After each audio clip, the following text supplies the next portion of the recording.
here we go. New stream, our new channel, not a new stream. I'm moving all my programming here. The PFFM, which is what I've been fondly using it as an acronym, is Pro Football Fantasy Manager, which, by the way, is a working title because it's quite possible that could change in time. I don't know. We're a long ways from this thing getting released. It's not fully, I'm not. It hasn't been integrated. I have no cool graphics for it. I have nothing that really says, this is it, man. You're stuck. This is what we're going with. So I have a plan for that. The reason it's called Pro Football Fantasy Manager is because it is NFL connected, and that all the players I'm going to be using will be attached to true to life stats with true to life players. They will be connected in that they will be getting stats that give them both a year that associates their stats to when they did it. Only thing is, I won't have an NFL license. I'm truly not going NFL license, so I can't use likenesses. I can't use names. I can't use NFL stuff. As much as I would love to have the Broncos and all of the players from the 2015 season on my team, there may have to be some special case scenarios. So what I'm going to be doing is pulling in true to life stats, and they're going to be associated to players. But we're going to have total different names, and we're going to have names that might be able to be deciphered. They're not real names and not real likenesses. So what are we using for likenesses? Well, nothing yet. We don't even have players yet. But once there's something where I have to actually provide pictures and images, they're going to look, well, at least currently, the plan is that they're just going to be variations on the mascot that we create that's associated to the team that they earn the stats on. So, for example, if we have a team that's for, say, Peyton Manning from 2015 when they won the Super Bowl, the stats he had that year would be on a player with a different name on a team that's representative of the Denver Broncos. It's not the Denver Broncos. It'll be a different name. And he will then, hey, Log, how's it going? I'm just kind of explaining a little bit what my plans are for the visuals, or for how the characters are going to look, and why I'm calling this Pro Football Fantasy Manager. Which fantasy football. So it kind of can be worked that way too. But ultimately the goal is that I'll be using different pictures because I can't use likenesses, can't use names. And I'm not even sure. Some of these games, Football Head Coach 25 on the mobile phone, which is kind of as far as games go. But it uses real player names. Apparently they have an NFLPA license. They don't have the NFL license, so they're not using real team names and stuff. I'm not sure how they did that. Maybe the NFLPA license is cheaper. And if that's the case, I would love to be able to get the NFLPA license. But that's going to come down to, this game's going to have to get, there's going to have to be some significant sales and funding. I'm thinking at first, we're going to be going with exactly what I'm doing. And with that in mind, I'm not sure whether the NFLPA license will be useful or not. But who knows? That maybe in version 2 or 3 we get that option. If the game is doing well and there's enough demand to use real life player faces and names. If the NFLPA license is truly affordable, I don't think it is. I don't know how they did it. I feel like that game is made by a small studio, small company. Maybe it's not. Maybe it's one of those made by a big company that just looks. Since the game's not great, I just assume it was a small company. Intuit Credit Karma. Download the app today. Oh no! The NFL, man, their license is dumb. Their license is so dumb. It's so expensive. This is why there's not very many games. Well, for one, Madden owns exclusive rights to all NFL all NFL simulation games. This is why some games have some NFL, like NFL 2K. What is it? NFL 2K Playmakers? Yeah, NFL 2K Playmakers. That's another mobile app. But it's not game simulations. It's like play simulations. You get to run a couple of plays, and it's really a bad game too. But they have actual players, player names. They have licenses and rights to do stuff that they're doing, but it's not a game simulation because they can't. So this is why a lot of the games coming out are not NFL licensed.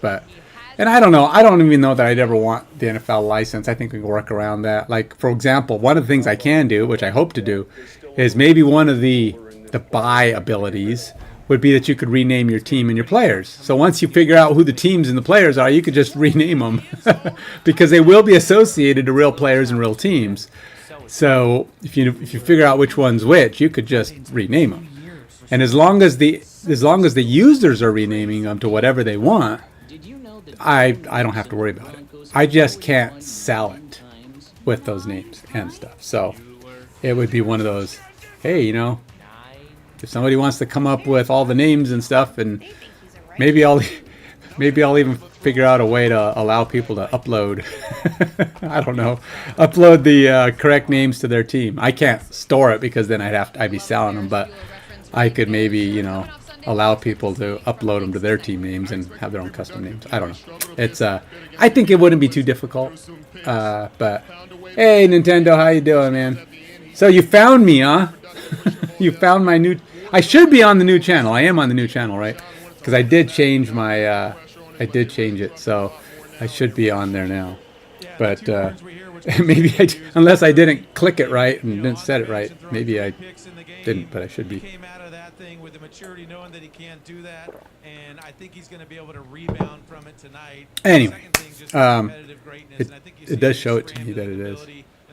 But anyway, so that's the plan for character appearances and what their view is going to be. Sounds good, Elog. You have a good meal, man. Get your nutrition in. Oh, so the last few days I've been working, trying to solve for my Go microservices. I think I finally got it. I've been working offline for the last, I don't know, day or so, trying to figure out how to get this working without, you know, spending too much time. And I ran a test finally today, and I think it did what it's supposed to. So hey, additionally, I even implemented the additional files, the service, the store, and the types. So we're closer now. It's getting to that point where it looks like it's feeding me back what I need, what I want. Really, all I did was I put in a post for the game plan to put in a file. The big test now will be actually to see if I can do a get using the same file. I probably didn't even have to do anything different. Let's see if this works. Oops. Oh man, I hate doing this. Alright, so let's go to my file here. We're going to try and do a get. If this works, I should be good to go. Let's see if I got this. Let's take that. And oops, nope, don't want to do that. I'm editing my sample script. I don't want to do that. I need to.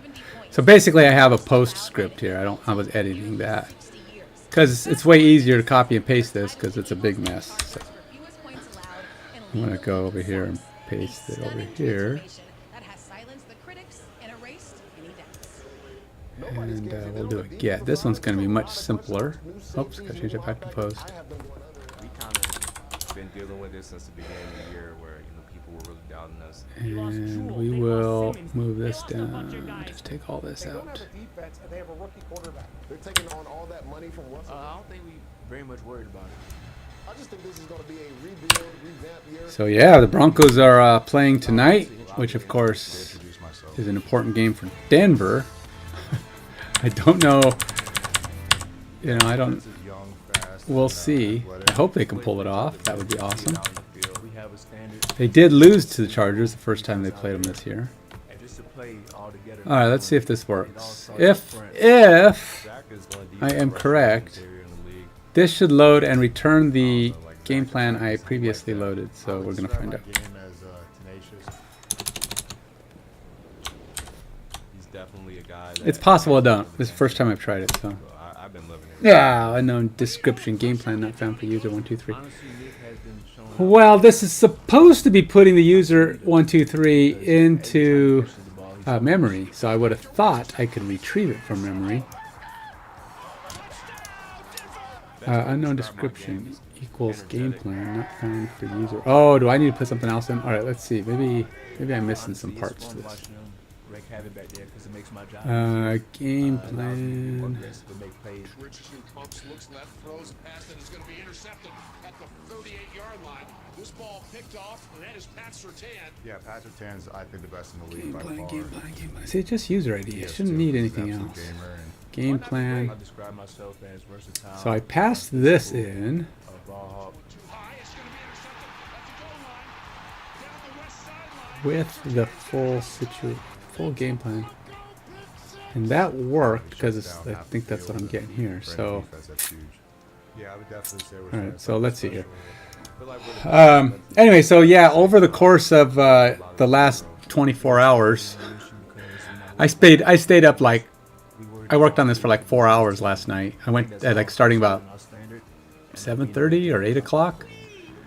I started working on this, and I was just rewiring, working with the AIs, trying to get it working.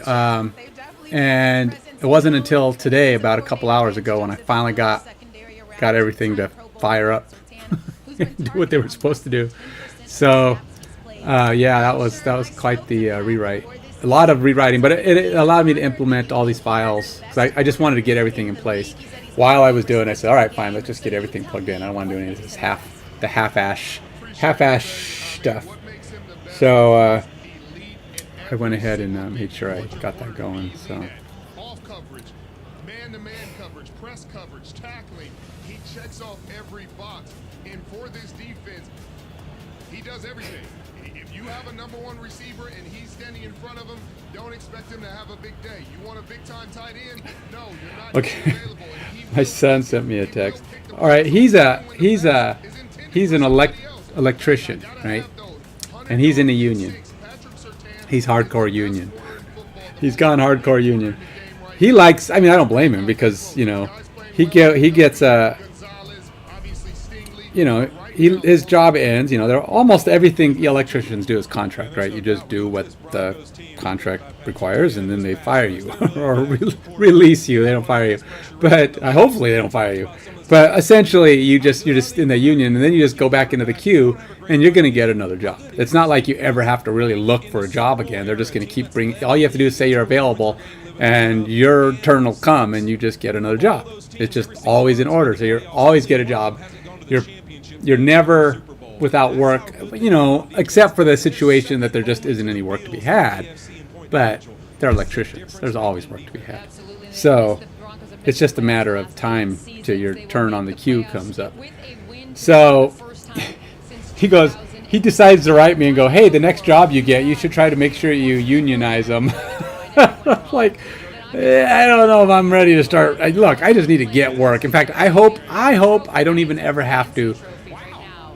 I hope this thing can take off. I want to get a lot of progress done. I want people to see that it's happening, so that they can they'll want to back my next campaign. I don't think, to be honest, I haven't checked my campaign at all since I launched it yesterday.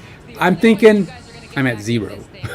I really think it's probably got nothing, because I did literally no marketing except when I mentioned it here and put it on my Facebook page.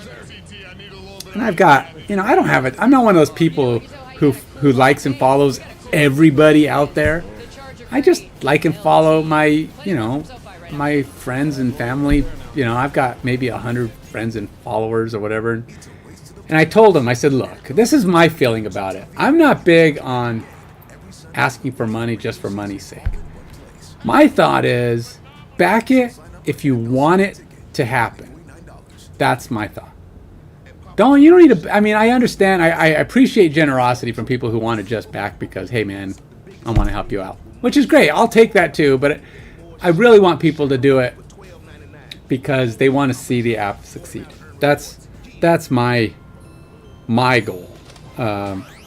So anyway, that's my thought on it. So am I still running on Active Mind Gamer? I feel like I'm on the wrong channel. My treat today. Thank you. I'm supposed to be on my new channel, but I'm checking now. They take Discover. Yeah, I think I'm on the wrong channel. 99% of places. 99%? I was supposed to be switched over, and it said on my restream that I was, but I'm like Active You look rad. Mind Games Dev. Discover is accepted at 99% of places nationwide. Earn cash back at all of them.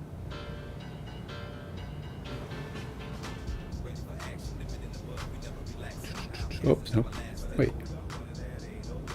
That's not right. Where is the right channel here?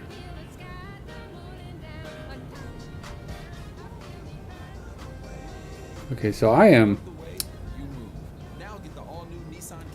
Apparently I don't have it set up right. My restream is posting to the wrong place. Even though it said I was doing the right one, it's going back to the wrong one. Oh, I am? Well, how come my thing is showing... Why is... Because right now it says it's Active Mind Gamer. I don't know what's going on, man. Am I on both? No, I couldn't be on both. Because I only set one up. That is weird. Alright, let's... I know, I'm just trying to get it in my brain. I just want to make sure it's... I know. I believe you, I just kind of want to see it, you know? Oh, Active Mind Tonight, we are thrilled to debut two new AI features that can appear live on screen in the broadcast: defensive vulnerability and pressure alerts.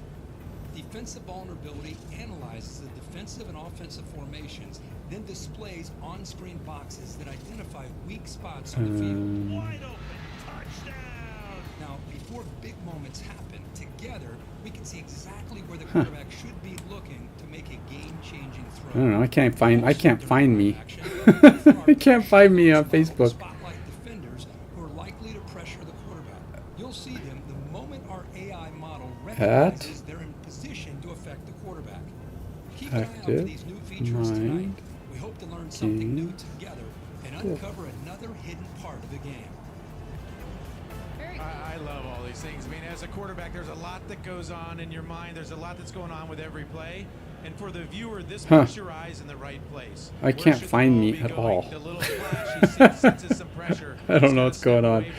I don't know. You say I'm on the right channel, so I'll take your word for it. Apparently, my phone can't find me. And my restream says... My restream is saying I'm on Active Mind Games Dev. And I've turned off Active Mind Gamer for this stream. But I don't know. Apparently. So that's gonna be fun because if I can't find me, no one else is gonna be able to find me on this channel. I mean, Facebook. That's what I'm worried about. You know, like I have the what do you call it? The Active Mind Games Dev. See, look, when I do a search, I don't exist. Active Mind Games. That's my Active Minds Games web page, but that's not what I'm looking for. So why don't I get found?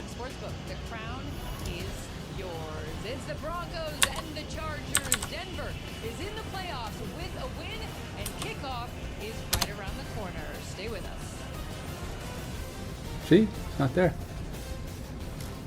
Very interesting. Now I can change What if I go to my channel? It is week 16, and we have the Broncos taking Maybe. on the Chargers, and what's more festive than All right. Start with the sweater. But both these Wait, teams what? have No. shown that they deserve a playoff conversation, and I expect them to put on a big show. Yeah, it's going to be a good one. We are feeling the football spirit, and we want you guys to feel it too. DraftKings Sports. All right, where's my swap channel link? This week, new customers can bet $5 and you get $150. I'm not on YouTube. What am I doing, man? I'm doing it on Facebook. It's so confusing. I don't know what I'm doing. Ignore me. Was I doing the same thing on my phone too? I think I was looking at Facebook. Ah! I tell you, man, my brain is broken. Today's been a long day. Okay, I've been doing door dashing, and then I spent an hour and a half on the phone with AT&T trying to get. That was a mess. Oh, and then I was looking on Twitch. Dude, I do not know. It's probably fine. I looked on Twitch, which I only have the one. I'm not doing 2 accounts there. And then I looked on Facebook, which I don't have there because I'm not doing it there. I'm not streaming there. The one place I didn't look was YouTube. Okay. Just ignore me. I don't know what I'm talking about. Oh, God. All right, I'll get back to work. I'm sure it's fine. It's holy moly, Ken. Get yourself together. Too many social networks. Too many things to interact with. All right.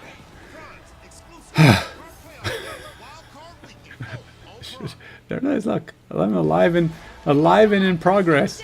Okay, so let's go back to the. Let's go. Man. Closer to the playoffs. Meanwhile, the Broncos have won 4 straight and could achieve something special with a win tonight. All right, so let's get back to it. So anyway, I was trying to get this going. Let's see here. I got an error code, so obviously I'm referencing something wrong. I do need user ID, which is what I passed. So I'm obviously calling it incorrectly. So, or unless the in-memory part of this isn't working. So let's go look at this store. Game plan by user ID.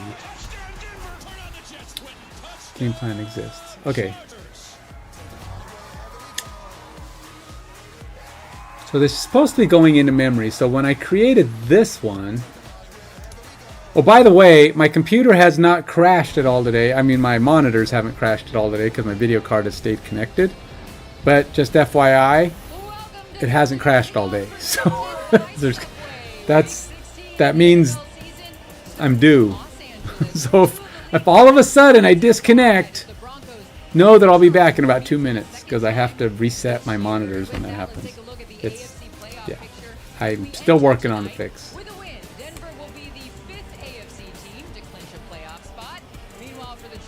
You know, Denver can clinch a playoff spot tonight.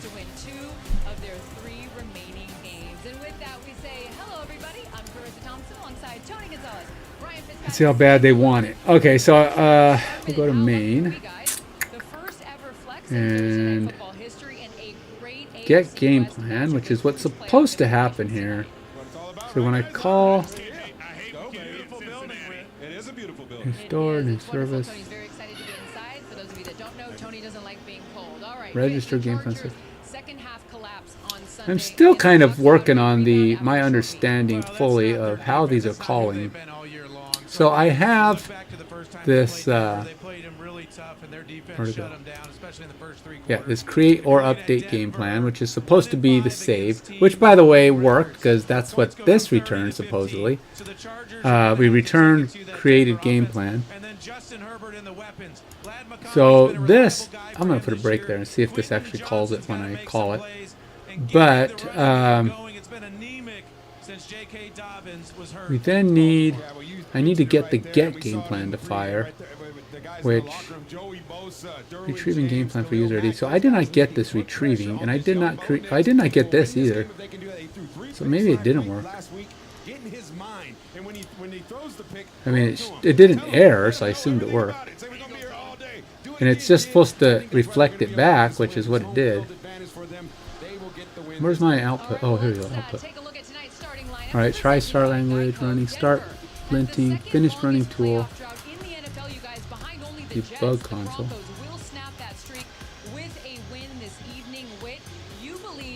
Alright, well.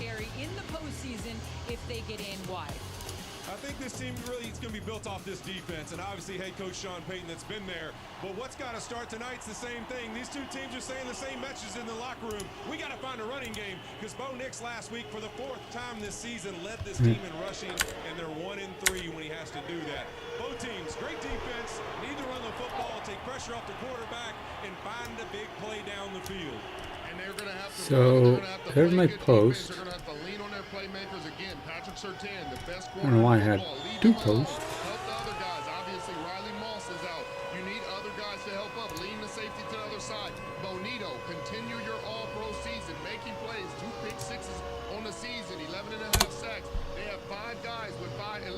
Maybe it's not working, because it's returning this, but it's not logging anything. I expected to see this log printf creating updated game plan, or some kind of a log. Even though I'm not passing, it's doing something. It's kicking this back, like I expect, but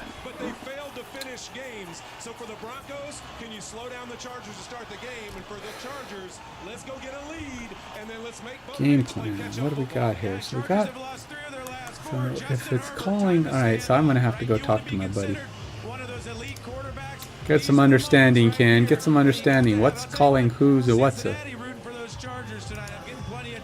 Let's go Chargers. Oh, you said it right there. I think it's Justin Herbert. Justin Herbert, come on, stand up, show us what you got, and go out there and put up points. Sling that ball all around the field like we know you're capable of doing. Well, the Broncos have missed the playoffs 8 straight seasons, seeking their first playoff appearance with a win tonight since 2015 when they won it all. Kirkhoff with Alkirk and Caley is next. That would be pretty good if Denver gets really hot, makes the playoffs, and wins the Super Bowl. Denver has won the Super Bowl, by the way, going in as a wild card.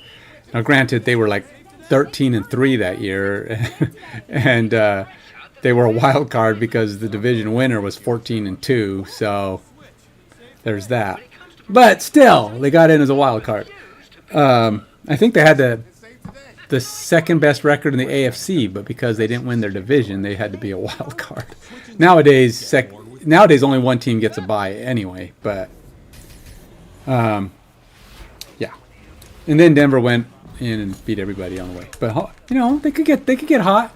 I'm a little worried though, because they've got some issues, little issues. Their defense is great, but they do falter at times where they give up some big plays here and there, which can be problematic.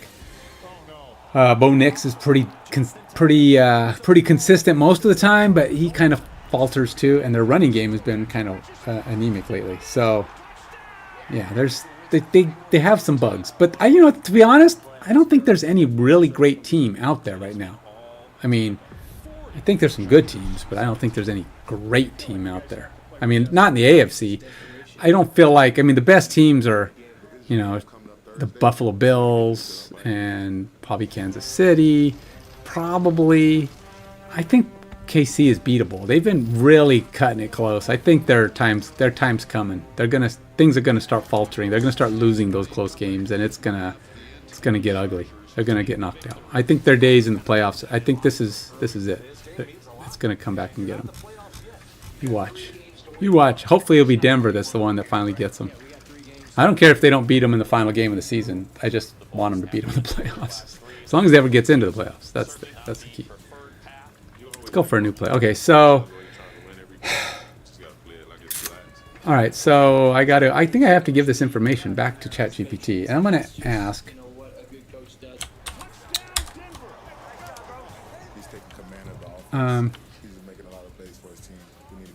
I kind of expected to see the log. It's never fun to deal with an ankle, but as long as it's getting better every day. Creating, updating game plan.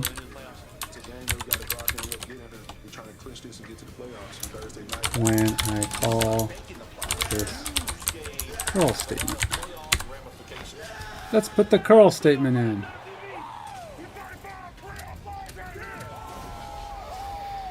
We've got a good one tonight in Inglewood, California, as the Los Angeles Chargers with a record of 8 Whoops, nope, 6 wrong thing.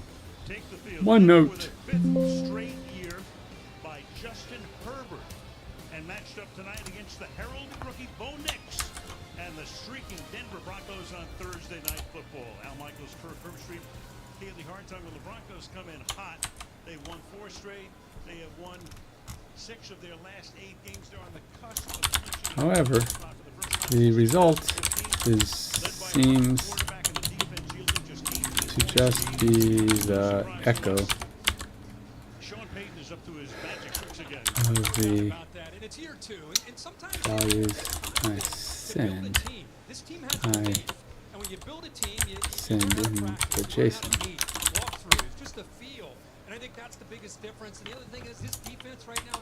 Additionally, the get HTTP colon localhost / the command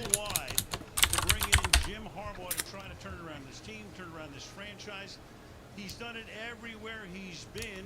He's at it again. This team won 5 games all of last season. the command This year, very close to clinching a playoff spot. is getting They're on their way. When you look at this team, you analyze them. What stands out the most? Well, you always say Jim Harbaugh, the first thing you hear about, whether he's in college or in the pros, boy, he brings that culture.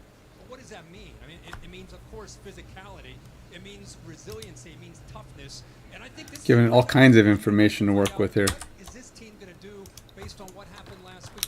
This is the game plan main.go. For sure. Down the stretch we come. What a great way to start week 16 of the NFL season. Oops, nope. Chargers, Broncos on Thursday Night Football. Main.go. This has been Thursday Night Kickoff, presented by Subway. Introducing all new spicy footlongs. Everyone's running to Subway for 3 all-new spicy footlongs. Wait, Subway did what? This is the grpc underscore handler .go. JCPenney is all about the deals. Now they're giving America a really big deal. Are you ready? Buy 1, get 2 free boots and bags. Backpacks too. More gifts, more savings. JCPenney, make it count. JCPenney is bringing it. This the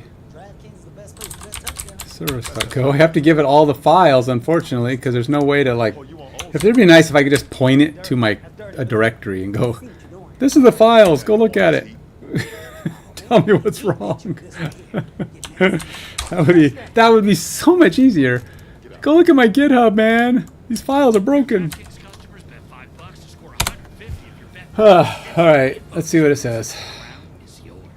Let's see if it can figure any of this out. Who am I using? I'm using ChatGPT. Claude told me to take a hike. I asked it too many questions for one day. Actually, you know, the text actually ended its last statement and goes, oh, good, I'm glad it helped. Wait, do you want to now test it with me? But unfortunately, at the bottom it goes, you can't ask Claude any more questions. It's his it's its overseer said, you have used up all your Claude uses until, I don't know, 2 a.m. I don't know what it said. But it was sometime, long time from now.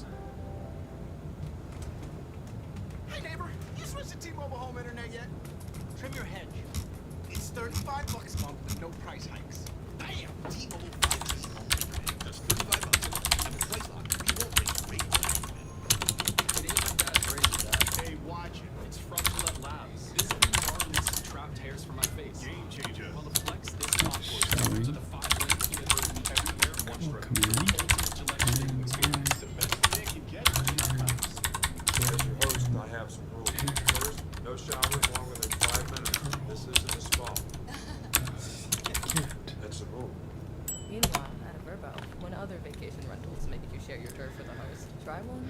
This is based on your code. Log not showing. Okay. Expected behavior when you send a curl post request and your method in the gRPC handle should log the message, creating a problem. It seems like the post request is reaching the server but not calling the method. One possible reason could be mismatched JSON structure. If the JSON payload sent by curl does not match the expected game plan protobuf, the gRPC method won't execute as expected. Instead, the server might just echo the JSON or respond with an error.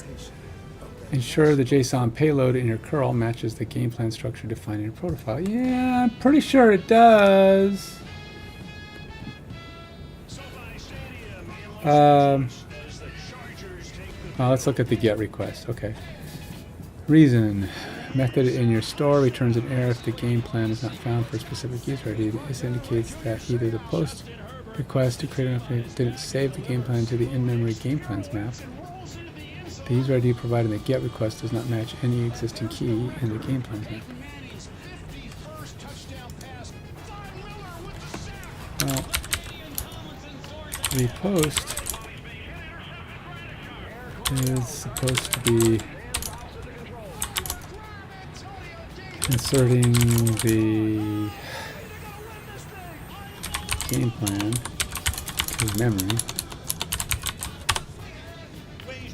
and that is the game plan I am trying to retrieve with the GET command.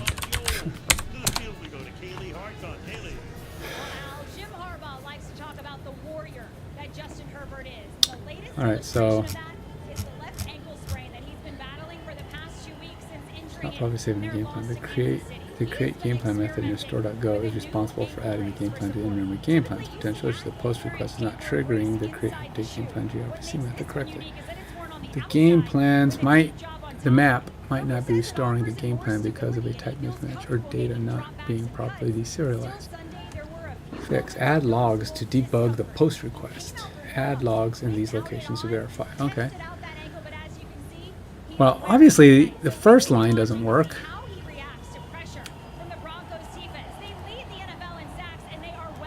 Store.go. Maybe store.go. Let's see. Where's store.go going here? In the create game plan, I don't have any logs.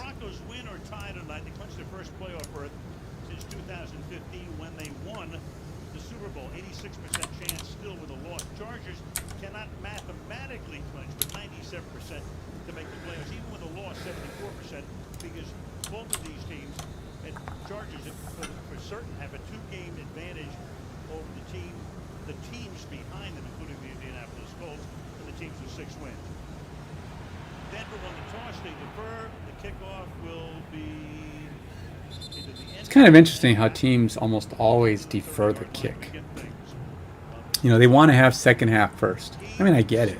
You know, get that momentum out the door, but get request not finding the 16 touchdowns, only 2 interceptions. One of them came in week 2 against Carolina. The other came in game last week against the Tampa Bay Buccaneers. So the Chargers fix that. Well, I'm gonna have to. I think the issue here is I gotta fix my save before I can expect my get to work. So first things first.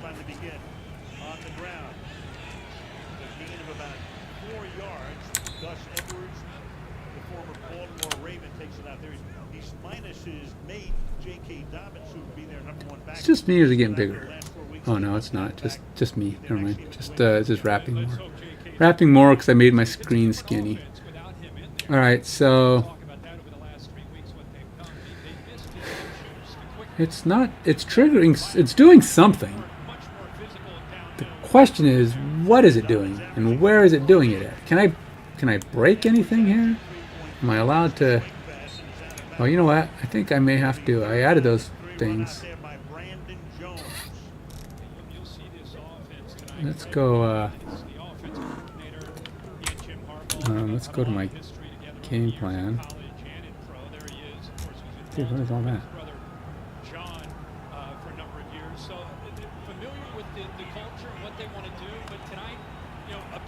Oh.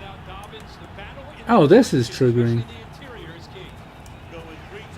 Weird. Okay, so this is where the log is occurring. All right, so there you go. There's part of my misunderstanding. So it's logging. It logs on the server that's triggering it. So I got creating game plan. That fired. Blah, blah, blah. Game plan. User ID. Error. Retrieving game plan. Game plan not found for user 123.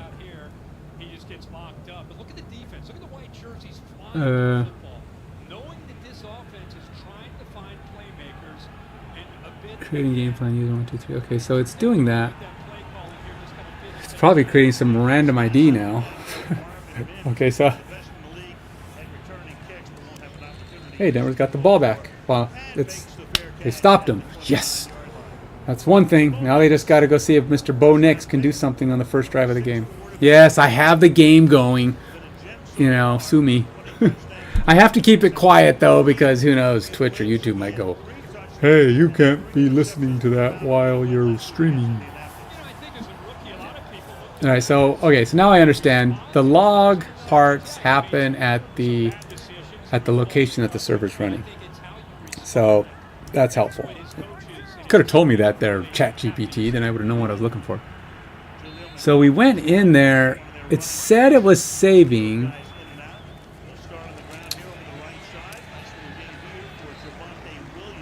Creating, updating game plan, blah blah blah blah. But interestingly enough, that when I do the get, because it says creating game plan update, then we go retrieving error retrieving game plan not found for user :123, versus this, which I was passing in user 123. So whatever it's passing is not passing. The get is reading it differently. Or am I passing it differently? Let me go see. I don't think I'm passing it differently. It should be exactly the same. Oh. Oh. Oh. I think I was passing a bad get. A bad get request. I'm trying to create problems for myself. I'm pretty sure I'm supposed to actually ask for... I'm supposed to be providing user ID, not user ID, not game plan ID.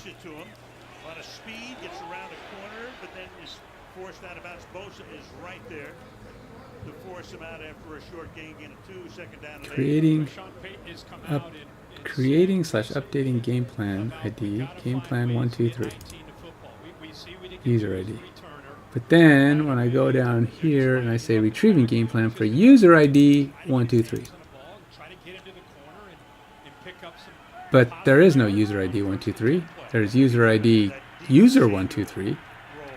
Second and 7, let's call it, after a gain of 3. Four-man rush, great protection, fired over the middle, and a couple of yards shy of the first down is Michael Burton, the fullback. So third down and 2 for Denver.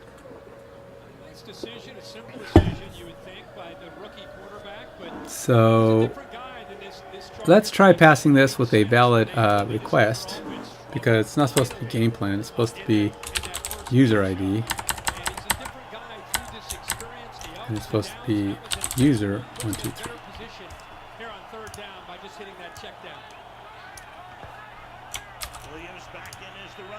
So let's go back to my bash. Nope. Williams for a first down. And all the way down to the Charger 38-yard line. Tackled there by Tony Jefferson. Gain of 14. It's a really nice Still going user 123. User :123. Why is it parsing that out? Even though I'm passing in. What's going on here in this opening drive? They're moving people off. What is it doing here? It's doing some kind of weird parsing on my user ID. Because I'm just doing a string, user ID, so it's all supposed to be user ID.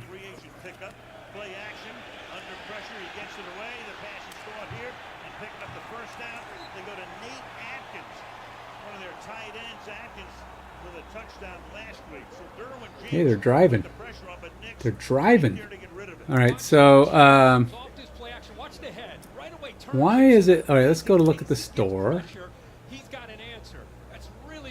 there like a breaking up of this? I mean, why? Where is it chopping up my user ID?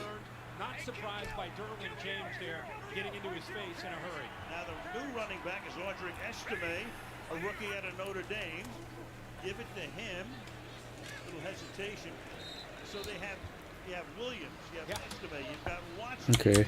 Now, so I was asking a problem that probably didn't exist.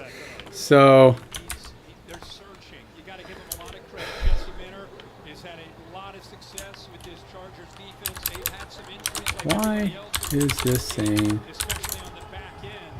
We'll see how they're able to hold up. for user colon 123 when I am passing in user ID? Second down and 7. Watson exploits that hole. Goes to a first down here. User 123. On the move after the Chargers started the game with a 3 and out. You know, Coach warned us. Sean Payton warned us about this young back, and watch this cut right when he gets the football. This cut back right here. That's great vision. That's really a strength of his. Is the Because the GET request is sending user ID as user123 in the JSON payload, but the error message indicates the server is looking for a game plan for the key 123 instead. This discrepancy suggests that the GET request handler is using 123 portion of the URL path as the key to fetch the game plan rather than extracting the user ID from the JSON payload. Oh! Well, what the McNoodles, man? Why is it doing that?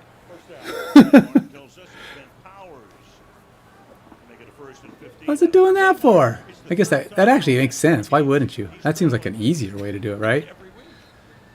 But then you would just, because then you could just say get payload, because it's the user is going to be in the path. I mean, I'm gonna have all of my stuff have a distinct user ID as the like the whole. Whenever they call a web path or a service, we're gonna pass in the URL with the. So I kind of like that it's doing that, but that's not what it should be doing. So basically, I wonder who wrote this code like this? That'd be me. Let's go over here and go user.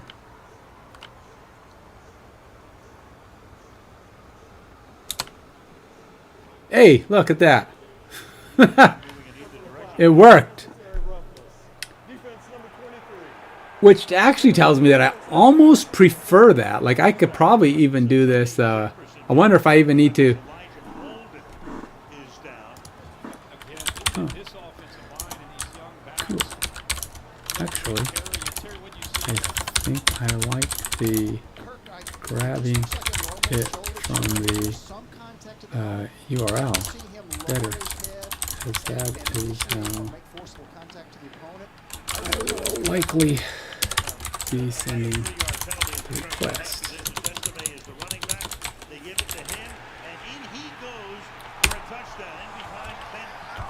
Whoa, Broncos!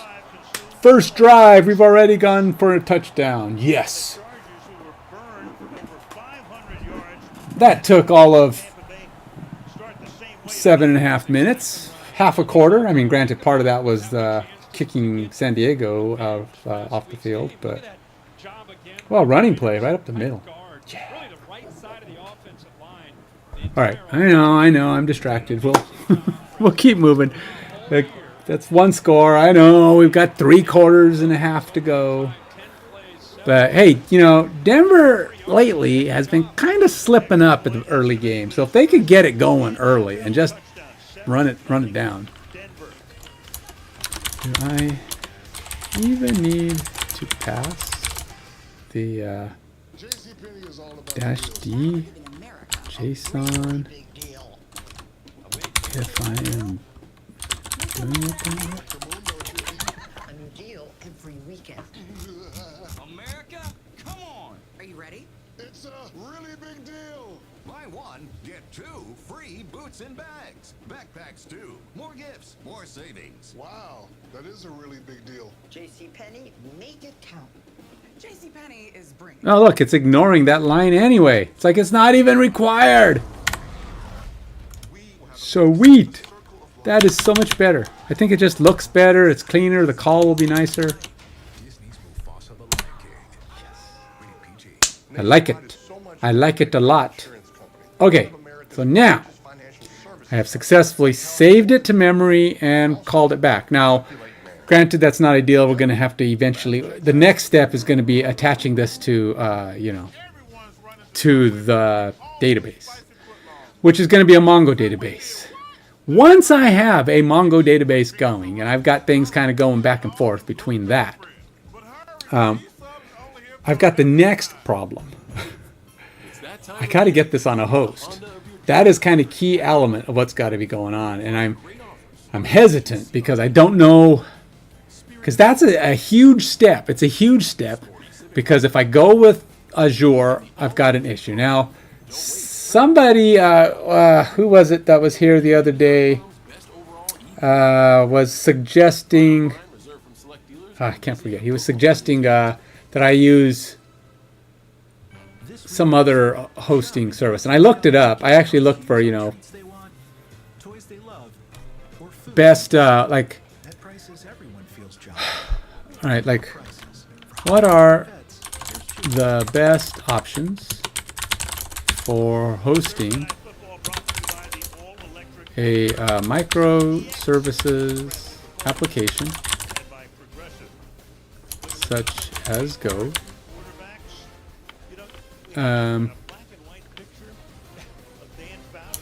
that accesses a Mongo database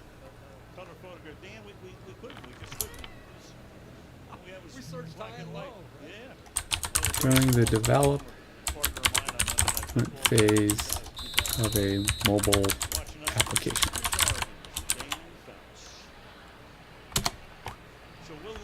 Because I still consider this is going to be a mobile application. It's going to have web parts, it's going to have a PC thing, but it's going to start, it's going to live, it's going to exist primarily, first and foremost, as a mobile app. And everything else will become secondary. Which means it shouldn't require, it means it should run easy on a PC, right? I mean, really, if you're converting a mobile app to a PC app, assuming you don't just totally rewrite it, it should run great on a PC because PCs are more powerful than mobile phones, right? I mean, granted, you could have it bigger and have more pixels, but self-managed cloud host, best for teams comfortable with server management and wanting more control. Honestly, this is one that this is what he was talking about, DigitalOcean. That's what he mentioned. I'm afraid I need cheap. Not free, but plans start at $5 a month. Well, that's actually not bad. I could maybe live with $5 a month. But the thing is, then you got to get all the licenses, pre-built MongoDB images, simplify setup, droplets to host both Go and Mongo databases. Best for teams that want to minimize costs while maintaining accessibility. Run Go services locally, but host MongoDB on MongoDB Atlas free tier. Use ngrok to expose your local services for remote mobile testing. Oh, is that a doable thing? Ngrok. Huh. So I could technically host this locally? Probably kind of risky, huh? I mean, security-wise, opening up my PC to being able to be... Huh.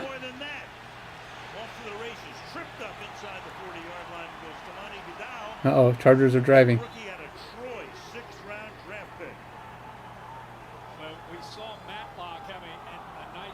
So my daughter pointed out another football mobile game to me. I'm actually playing it. It's kind of fun.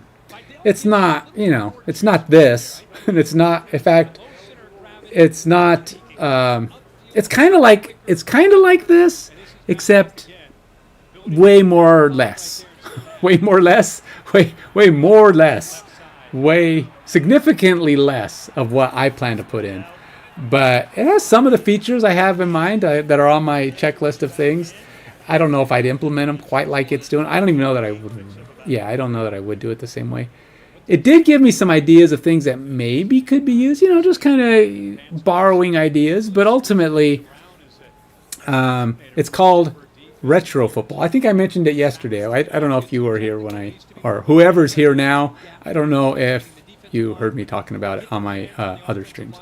But it's actually kind of fun. So if you want to check out a football game, you get minimal control.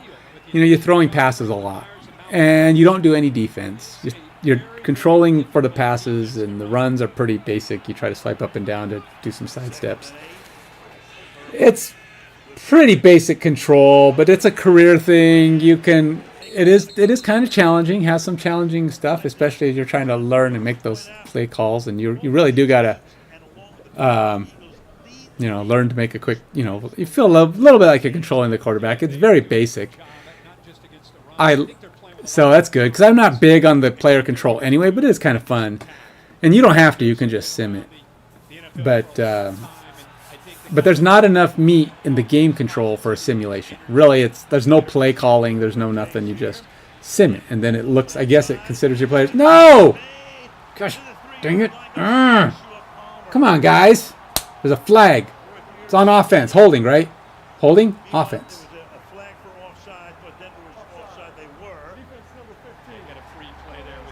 Oh, whatever. It's on Denver.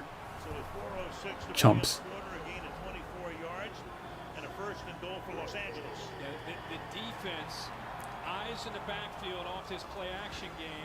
Okay, well, whatever. And the safety 6, PJ Locke, and this is a play. Justin Herbert's as good as anybody on that play action, the timing and the rhythm. He puts it right on the money. He's 4 for 4 as Herbert for 43 yards. All right, so let's see here. I really do need to get this up on something. What is? I didn't even read all the options. Let's see what it says. Local development with Docker. Oh, you can do local development with Docker. Best for small teams or individual developers who want to avoid cloud hosting costs during the development phase. What you need: use Docker Compose to spin up your Go microservices in MongoDB locally. Create a Docker Compose YML file with services for your Go app and Mongo database. Free to use, fully isolated development environment, mimics a production-like setup. Tools: Docker Compose. Drawbacks: requires local resources, CPU memory. Might not be accessible by remote team members without additional setup. Because I want to be able to make it accessible to not remote team to people. I want people to be able to well, the website. I mean, I need to put the website up in some way. I'm going to need to have the web interface.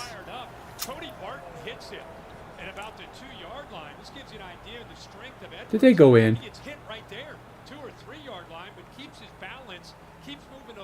Oh, they scored. The jerks. With free low-cost tiers. Best for small teams who want their services accessible from anywhere and don't want to manage local resources. I would do it locally if I felt like there was a way to expose it to use Cloud Run to deploy Go microservices in Atlas MongoDB or host MongoDB on a GCP VM. Advantages: Cloud Run is fully serverless and you only pay for what you use. Easy to connect with MongoDB Atlas. Free tier. Includes 50 hours a month of Cloud Run. MongoDB Atlas offers... I think I have to go with one of these free local forms. So that means... And I kind of want to learn Docker pretty good, but...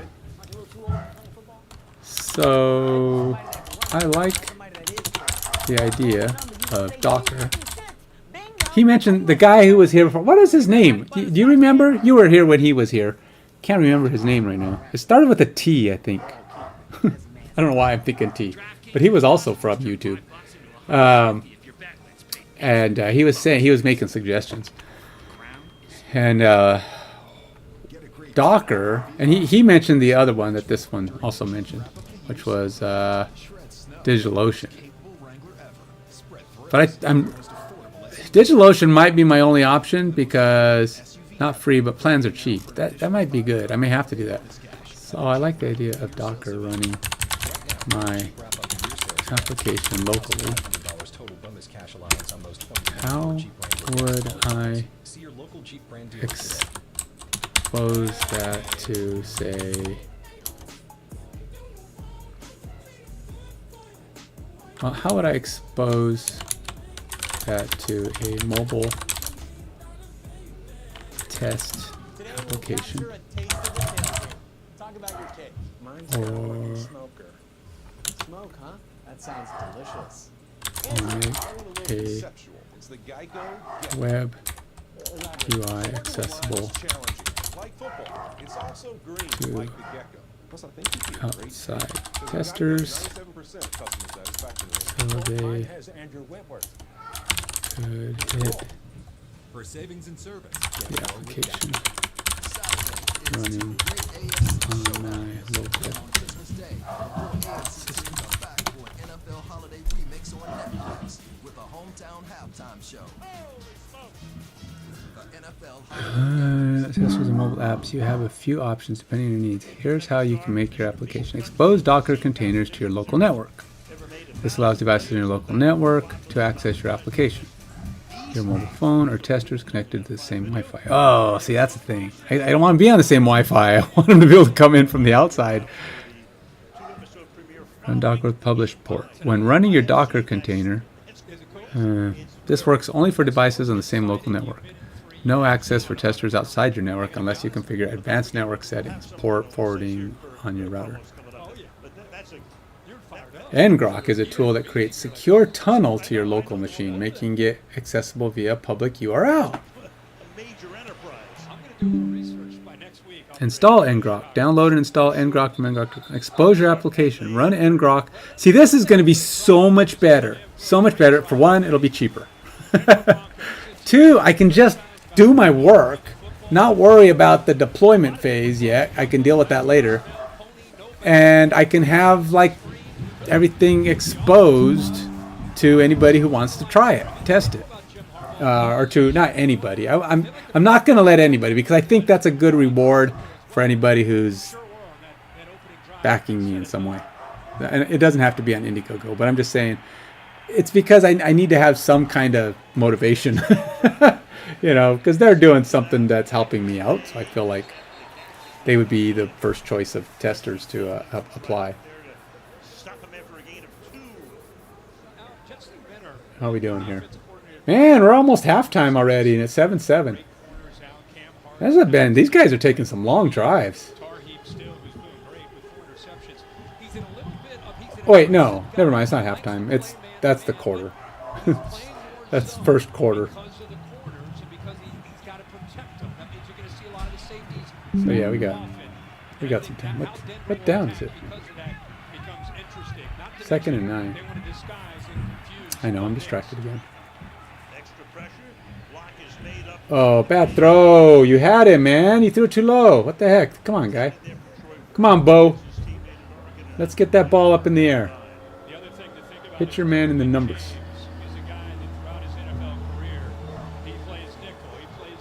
I kind of like their helmets. They kind of have this flat metallic look. It's not like real shiny like helmets are oftentimes. It's kind of got this matte metallic. It's kind of it's got a very dressy, sharp look to it. Okay. So yeah, I think that's my goal. I think I'm going to go with maybe some ngrok and nice job. First down. Just talking about Derwin James, and yeah, you're right. He started to kind of sneak down on this third down play. Watch him here, and watch the pump fake by the rookie quarterback. This is where these tools create a private VPN that connects devices, allowing testers to access as if they were on your local network. No, I don't need to be on my local network. Run your Docker app, expose the application specific port as in local network. Access VPN IP. Testers can use the private VPN IP address to access your app. More secure than ngrok. Oh, really? No reliance on public URLs. See, I think this guy could be a great pro back. If you watch Huh. him in college, again at Notre Dame, you Huh. know that he's got the size and the vision. Watch the guard pull around and watch this. He feels that, puts the Now I can't make it public yet until I get the authentication in place. But if I can get it set up and put it up there, know that it's functioning, then I can you know, get that piece in place and know that people will be able to have an account and play with it. In the game, carrying through the middle. So the Broncos have already used 4 different running backs tonight. Estimates carried 4 times. Williams and Watson twice each. And Nix himself. And then they had Mims carrying. So actually 5 guys have carried the ball already. We've seen Mims in that role the last 3 or 4 All right, so configure router port forwarding. If ngrok or VPN tools are unavailable, you can configure port forwarding on your router to expose your application. So ngrok is less secure. These tools create a private VPN that connects devices, allowing testers to access your application as if they were on your local network. Tail scale or zero tier. Create a network setup. Create a network. Set up a private network with your machine and testers' devices. That's a good job of just working to the outside against clinching wins, and it just there's the athletic ability. Again, talking to Jesse. Create a private VPN that connects devices on testers. So here's the thing. I'm not sure if these things are talking about me running on a server, because I'm not running on a server. I don't have a server right now. I'm just PCs. I'm one guy. What do I need a server for? I guess to do that stuff, if that's really what it needs, but normally I don't need a server. Yeah, and Denver's just driving it right down their throat, man.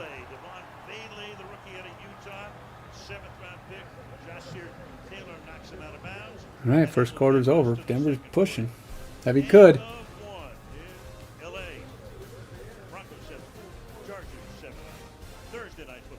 It's a good game.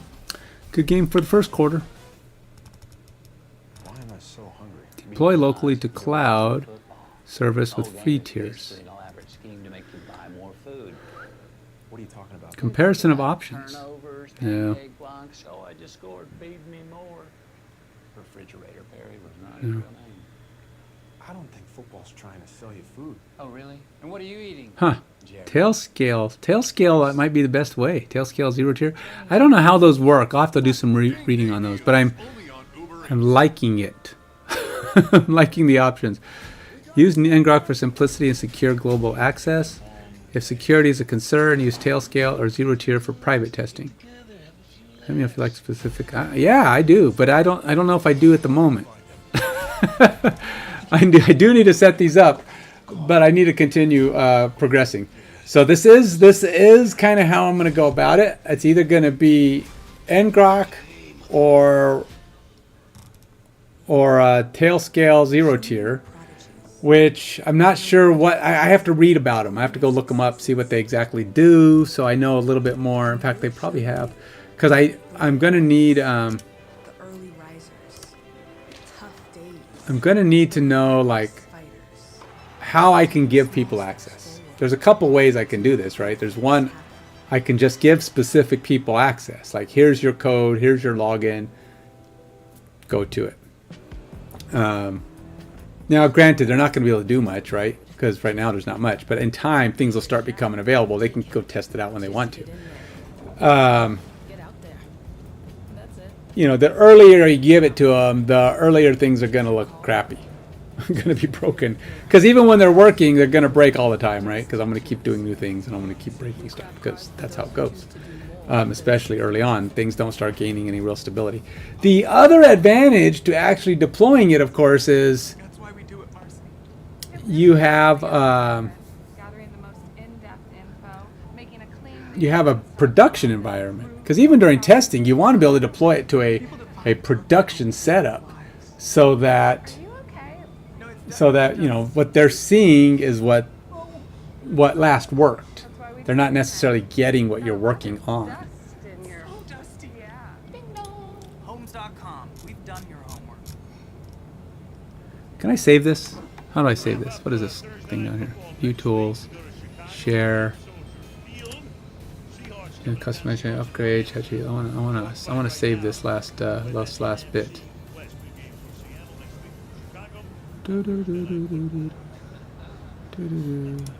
I wanted this. Nope. I think I need all of it only because it's got what I want in there. Copy. We'll just throw that into my OneNote for now. I'm sure there's a way to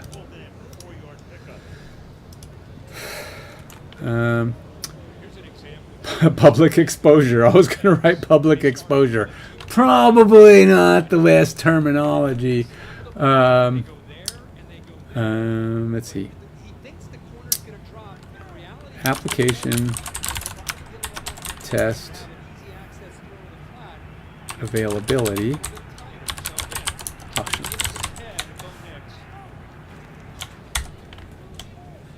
Let's go control home. Denver's on the 11-yard line, yes. All right, so next question. Hey,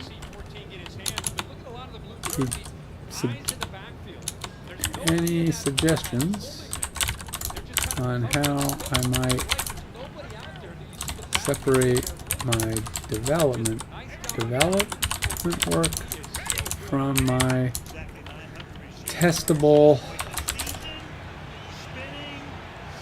Oh, dude is driving hard, man.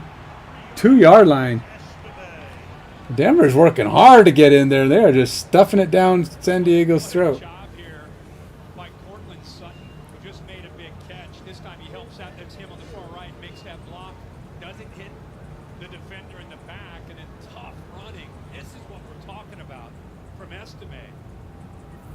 Good job on holding on to the ball, dude. I mean, he's like got it wrapped up big time, man. He's got his arms. That ball ain't going nowhere. He's got big arms too, so it's like he's got a lot of coverage.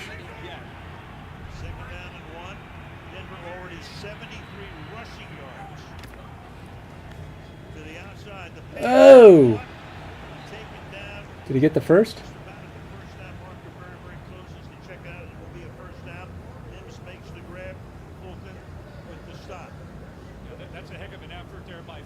If he got the first, it's like 1st and goal on the 1.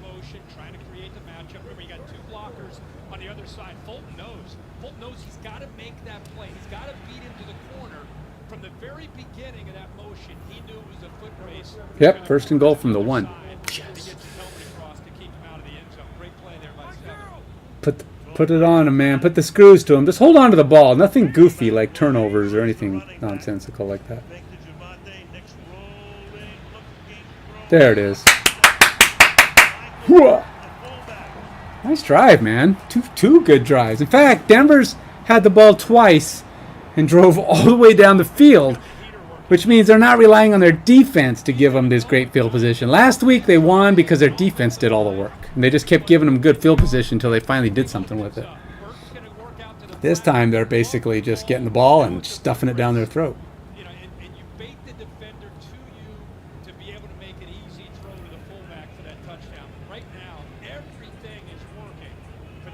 I mean, this is some. I mean, we've had 4 drives, and we're a third of the way through the second quarter already. Very long drives. So one of the things with that retro football, which one of the issues that I'm having with this game when I was doing my simulations, is coming up with realistic time deterioration, right? That game, you can have longer quarters, but they only go up to, what was it, like 3 or 4 minutes. Because you can score a lot on that game. I mean, they only have, right now, by default, it's 2 minutes. You can even have 1-minute quarters. But they're 2-minute quarters. And you drive down there in 2 minutes, you score a lot in 2 minutes. I mean, I've had games where, just in the little bit of time I've been playing, and I don't even know what I'm doing, where I've scored 14 points in a 2-minute game. you know, and then had the opponent score, you know, 7 or 14 back at me. That's a lot of ball movement for 2 minutes. And you get like 2 timeouts is all you get. Well, with 2 minutes, but still, you're getting a lot of.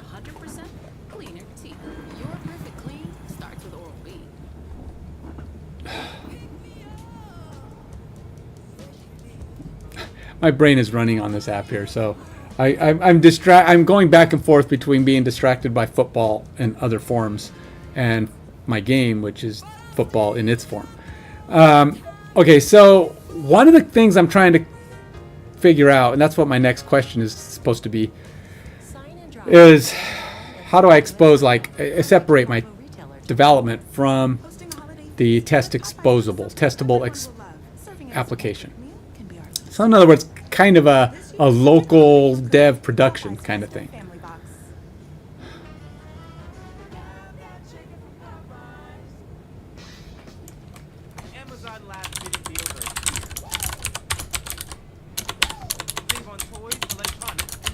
You know, that's another reason why I would like to be able to get my stuff on GitHub and create a CI or a CD setup.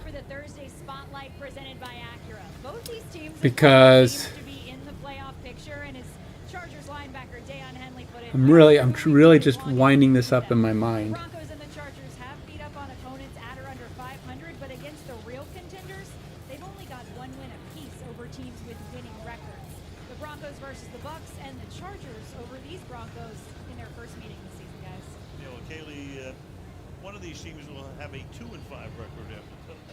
Oh, that's not a good stat at all.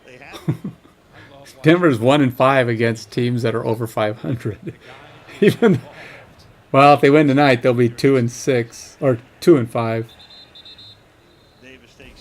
But they'll have a chance. Cincinnati's not a big deal, but then they'll have Kansas City, so they can get up to 3-5 by the end of the season.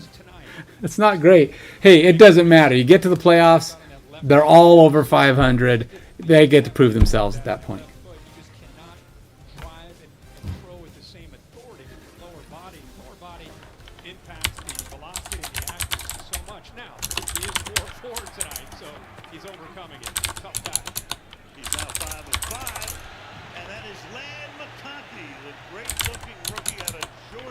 Would it be plausible to set up CD/CI with GitHub to back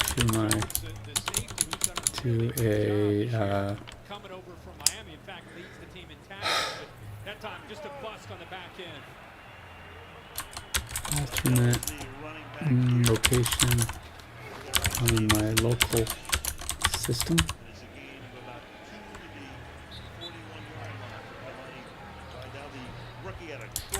That would mimic a production environment. It's like, yeah, nice try, buddy. You're asking an awful lot here. Because I'm thinking if I can set up all this stuff to work with an exposing system, right, where I use ngrok or something where I don't even have to use ngrok, right? For my part, I would put it up on GitHub.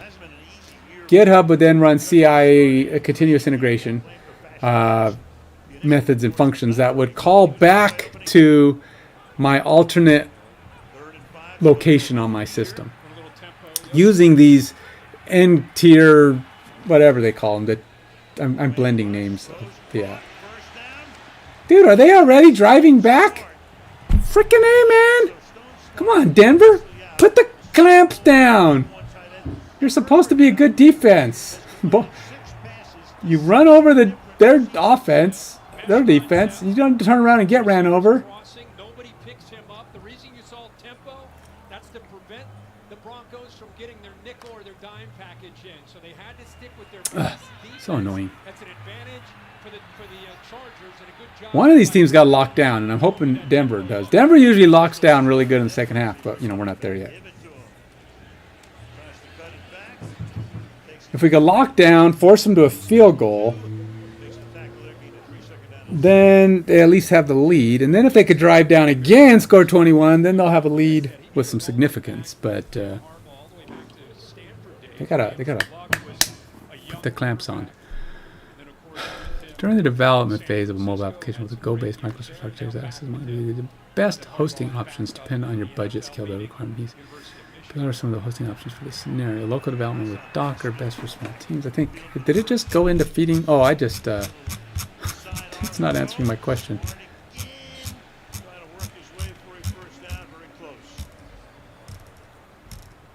Right.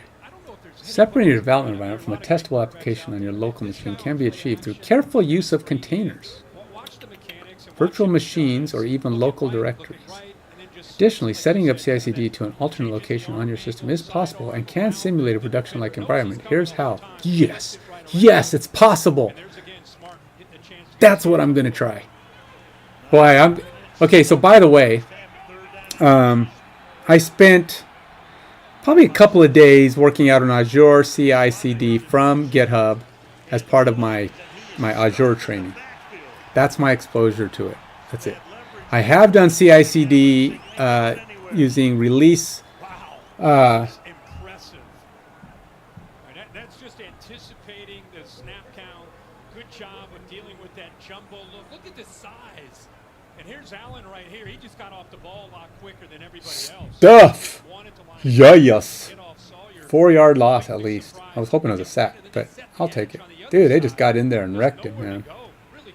Got the field goal. Well, they got him down to a field goal. Maybe they'll make a miss. Get in there. Get in there. No.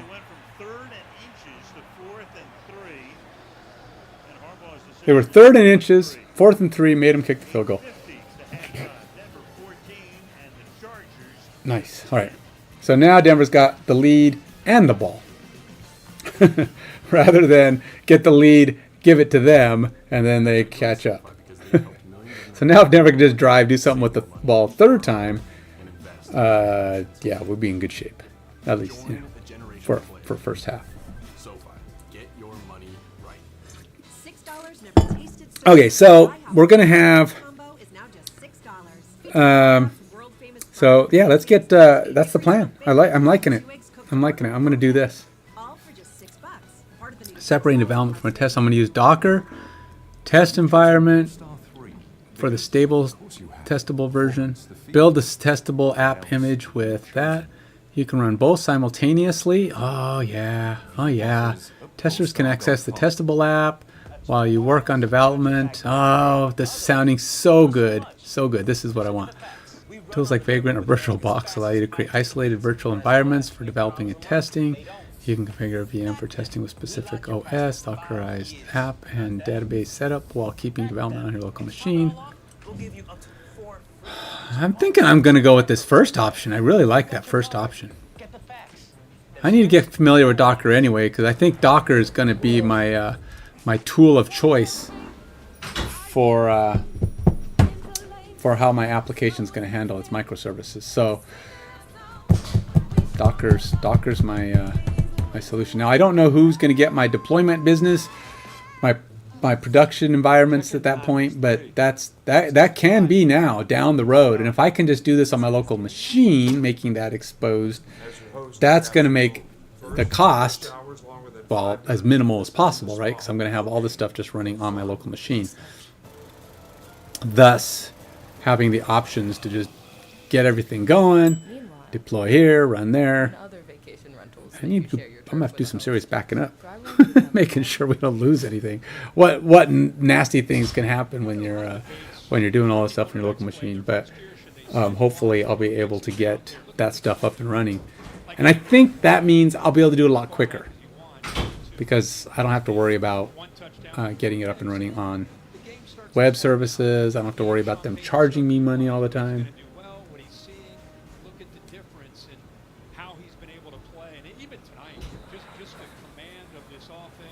So, yep, that's the answer.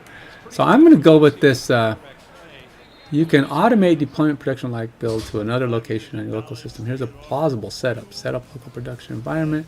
Use a separate directory, VMware Docker container to simulate production.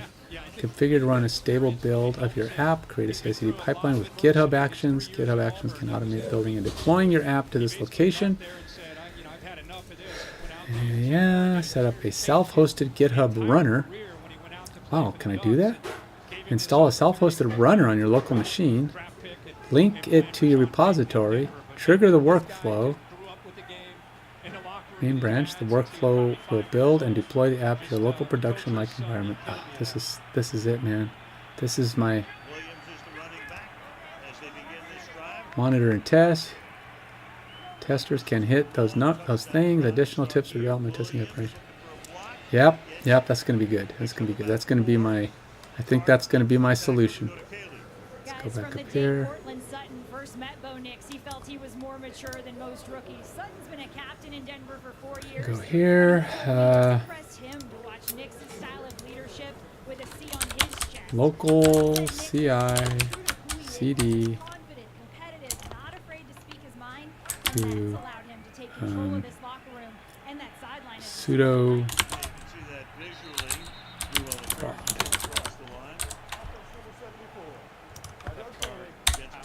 All right, that's my that's the plan, Stan. Okay, so we're ironing it out. We're ironing out the plan of how this is going to be made available to the world as I need to make it available. So it's going to be perfect. Perfect. Yes, I said perfect. Perfect is a realistic option, right?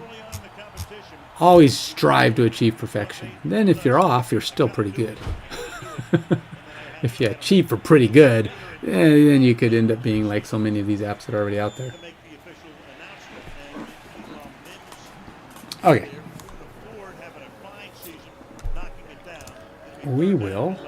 Now, we've got our code working. It's returning our memory. Now we need to get even fancier. And I need to pull the game plan into my application, my web app. So that will be my next objective here. So am I even running it right now? I am somewhere. It says I am. Oh, there it is.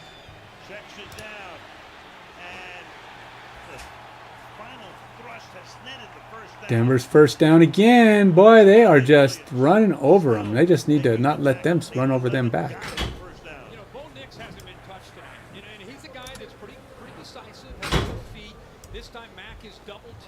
Okay, so we're gonna go. We always got to kind of keep the eye candy running, right? This is the eye candy. Now, of course, I have to keep stopping it since I'm going to be working on it. But you know.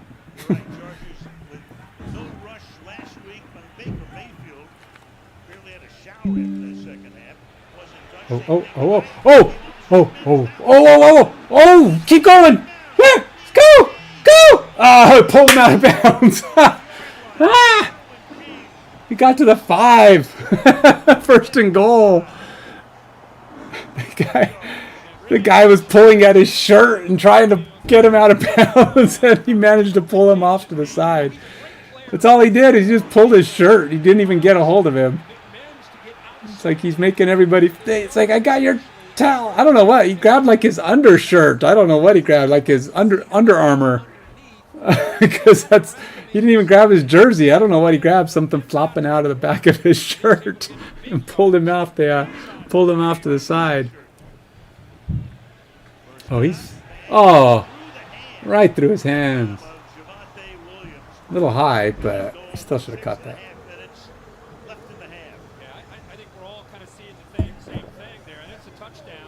Yeah, he had a touchdown big time. If he'd have just caught that ball, there was nobody going to stop him. Oh yeah, he should have got that. It was up here, but you know, come on, that wasn't.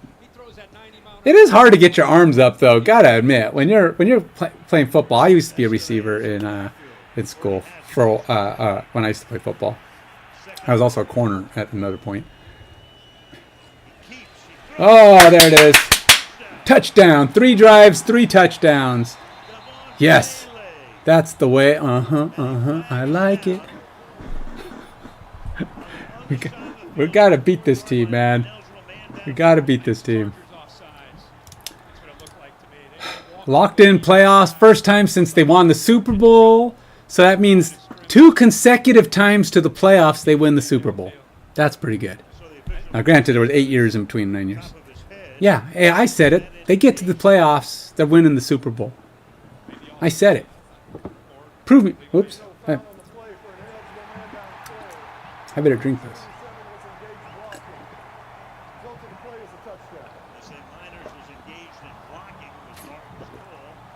It's milk. I forgot I still had some. You don't want to let milk sit around too long. But it was still good. Milk doesn't go bad that fast. That's a nice pass, really. Dude, Denver's looking nice. Looking good today. They're looking like a team ready to go kick some tush in the playoffs. Now, I don't want to get too confident. Things go wrong in the second half sometimes. We just got to... Their defense does their job. Defense plays like their defense is capable. And we've got this. All right. Let's go open my React app. I want to try to at least pull. If I can pull this data out and just screen print it, that means I can then format it and lay it out and load a game plan. Oh, that's going to be so cool. Once I can load a game plan, then it's only a few moments away from being able to update and pass back that game plan. Now, yeah, I have a lot of functionality and features that need to occur on that first, but still, the ability to do that. Now, granted, just because I'm loading a game plan and saving a game plan, it doesn't mean it's implemented yet. But that's the next step, right? Because at that point, you glue the game plan into the coaching profile. I have a coaching component. You can set up a game plan theoretically that the coaching profile can then start reading. Now I haven't gotten too much into just writing general code in Go. So I'm gonna have to learn that because all this is gonna be done in Go. There is the issue though.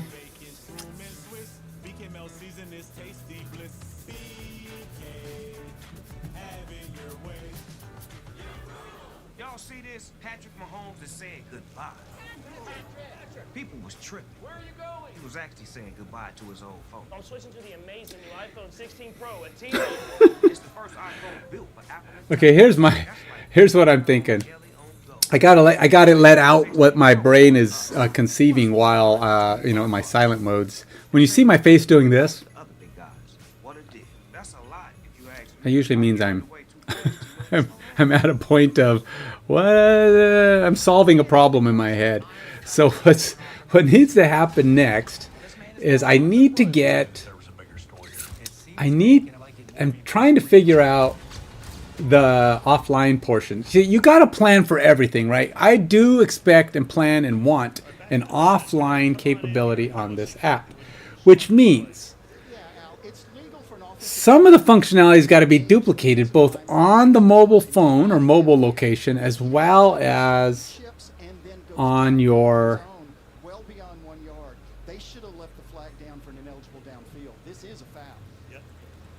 it's got to be I'm still distracted by the game. It's got to be able to duplicate some of the functionality on your mobile phone as well as on the server, because I'm also wondering if the game plans, once you go fetch it and pull it back, you save it to the server so it's available. Well, the Chargers, right now the Chargers, Philly, and Denver giving up the fewest points in the league, but over the last 4 quarters. Yeah, because I wanted to have them save it back to the server so it's available so that they can. But I'm almost wondering if I need the game plan to be available as a service.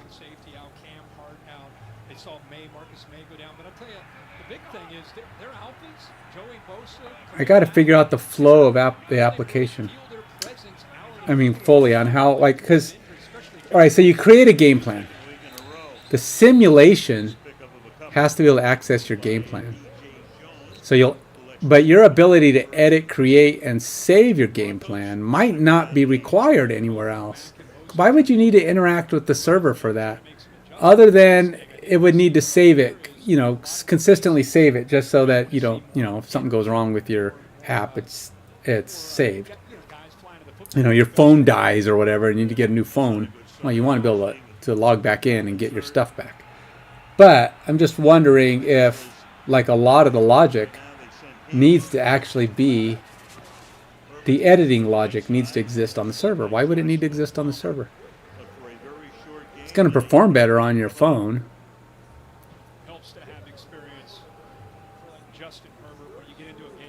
The only, of course, okay, what? I guess I might be overthinking this. Is there that much? Third down and 3. Herbert hanging in the pocket, fires. Oh. And not caught that time. Coverage good. Palmer pass a little bit behind him. Brandon Jones. 4th and 3. Denver's had the ball 3 times, scored 3 touchdowns. San Diego's had it now 4 times and scored 1 touchdown and a field goal. It's looking good. So who's the next team Denver has to play? Cincinnati, I think. Now that's another team that's not very good. Dude, if that Bronco had decided he wanted to go for the ball, he could have maybe intercepted that.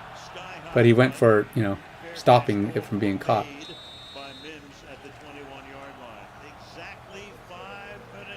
You know, Denver has had like 2 or 3 flex games this year, flexed into the primetime games.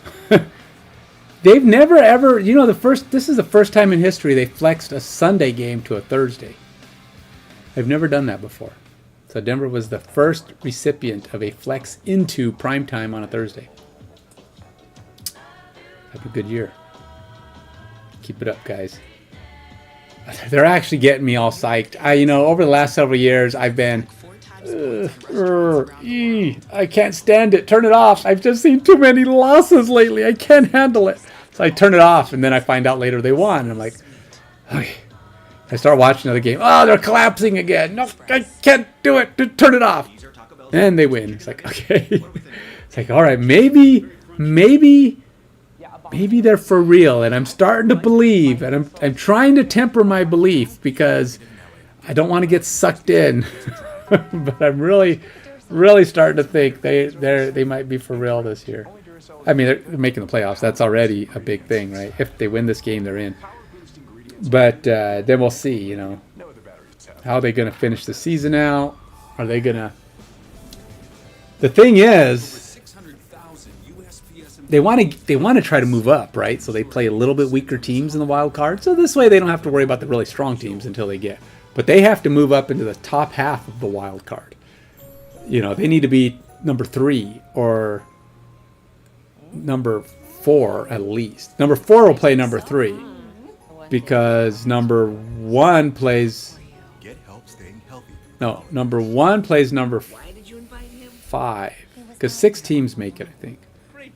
So number 2 plays 6, number 3 plays 5. And number 3 plays 4. So if they can make it to 3 or 4, then they're playing 3 or 4, which are weaker, stronger teams versus playing against number 2 or number 2 plays 6, number 3 plays 5, number 4 plays number 4 plays. I'm getting messed up in my head. Is it 7 teams that make it? Maybe it's 7 teams that make it because 6 play. Oh, okay. So it's 2 plays 7, 3 plays 6, 4 plays 5. So they want to be 4th or 5th. Right now they're, I think, 6th. If they win this one, they could move into a 7th position or a 5th position. Dude, he's going to get a first. Nice run, Bo Nix. How'd they get... Oh, they got the ball back already. Man, if they drive down and score again, 4 drives, 4 touchdowns, they are just wrecking the San Diego defense. Back the other way. What a challenge. He's chasing. Now he's got to go in the other direction. He's had a hip injury All right. most of the year, trying to get through it. So, And you got to catch up to this guy. let's continue onward. Yeah, let's do this. Let's go ahead and load. Let's go look at my coaching profile. We got the football sim running. Let's go to my teams game plan. Game plan. Here we go. Okay, so I need to call this output. That is part of. I just need to get the game plan. That's all I need. It's pretty close to that. I'm just going to call the game plan the dummy game plan that I have created right now. So we'll go.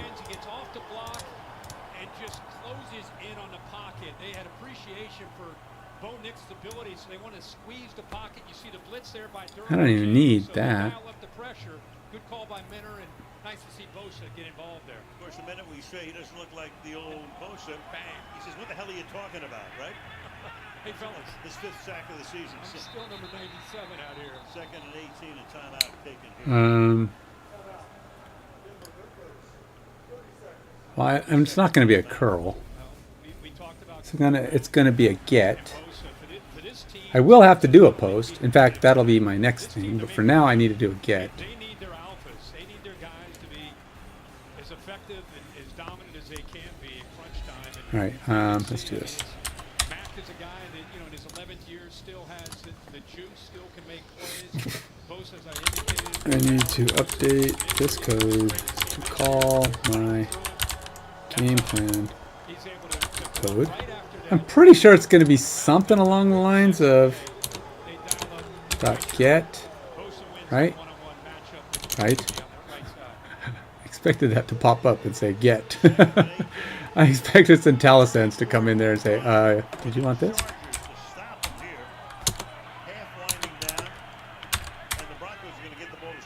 There is no get. There's a post, but no get. Oh, there's not even a post. Okay. Guess I don't fully understand how that works, but right.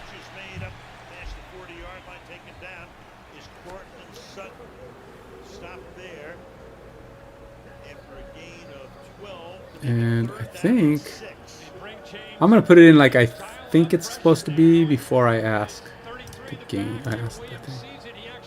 I don't know how this H content type thing. I don't know if I need that. Let's just.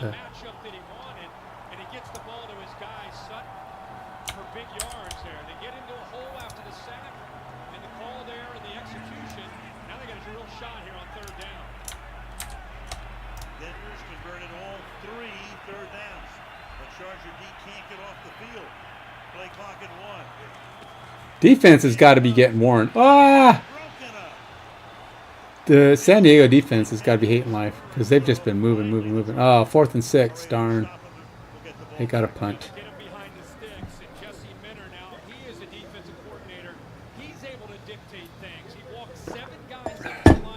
Oh, I'm psyched. I'm really psyched. I mean, this. I can just feel this coming together. I mean, as the bits and parts and and things start to connect and interconnect. It's like I visualize it like Wolverine getting blown to bits, and all the parts just kind of just start to reassemble themselves, and before you know it, he's back together. The app is done. It's strong and nearly invincible. But more. I mean, let me ask you this: if you can be blown to bits, are you invincible even if you can recover from that? I don't know if that's considered invincible. I think that's considered unkillable, possibly even immortal, but invincible? I mean, you can be destroyed. you're being blown to smithereens. I mean, like, Superman's closer to invincible, right? I mean, closer. He's not either, but I'm just saying, if you're talking about people that are nearly indestructible, that's what I think of invincible. Invincible means you can't be physically destroyed. Wolverine can be physically destroyed. He can be broken down to nothing. Who else can do? Is it Plastic Man? Plastic Man does that too, ain't it? Like he can be basically blown to smithereens and put himself back together from atoms. That's a DC version of. Well, a 2-minute warning, but San Diego's trying to move the ball. 2-minute warning with the Denver Broncos up by 11. So Denver gets the ball first in the second half. If they can keep this trend up, well, they did finally punt, but if they can keep it up in the second half, get going, they could end up romping on them, putting 30 points on them and winning this game. Nearly perfect. Needs more vanilla. Right. So it's like 97% there. Like Geico. Excuse me? Well, you know. No, Andrew, enlighten me. It's just because they have a 97% customer satisfaction rating. Now try this. What is that? That's revenge. No, that's Leo. For savings and service, get more with Geico. You know, have you seen those Geico commercials with the caveman? He's so he's so bent out of shape about Geico, right? But at this point, I think a lot of people who watch those commercials don't understand those commercials because they're like, why is he so grumpy about Geico? Through January 2nd. I mean, if you don't know where that originates, which by this time it's been years, a lot of years, since the old commercials that the caveman was on it, and it was like so simple a caveman could do it. So it was insulting. He got insulted by this campaign. So simple a caveman could do it.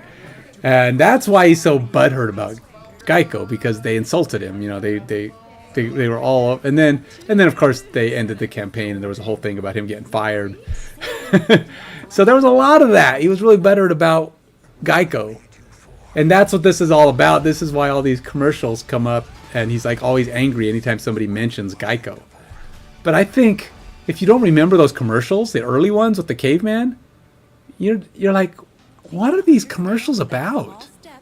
Why is he so angry? And what? In fact, he just looks kind of like a weird looking dude. I mean, they don't even mention the word caveman, right? So they don't even know. People now might just be going, what's with this guy's, what's going on with this guy? It's like, I think it's real easy to have no idea why he's so cranky about Geico. Why he hates any reference or mention of him. There is our whole entourage ready for the State Farm halftime show. They love doing games at Pacific time, so we Anyway, let's put that in. I got to go see here if I need to update this code to call my game plan code. My game plan service. 2 minutes to halftime. Second down and 5. Play action.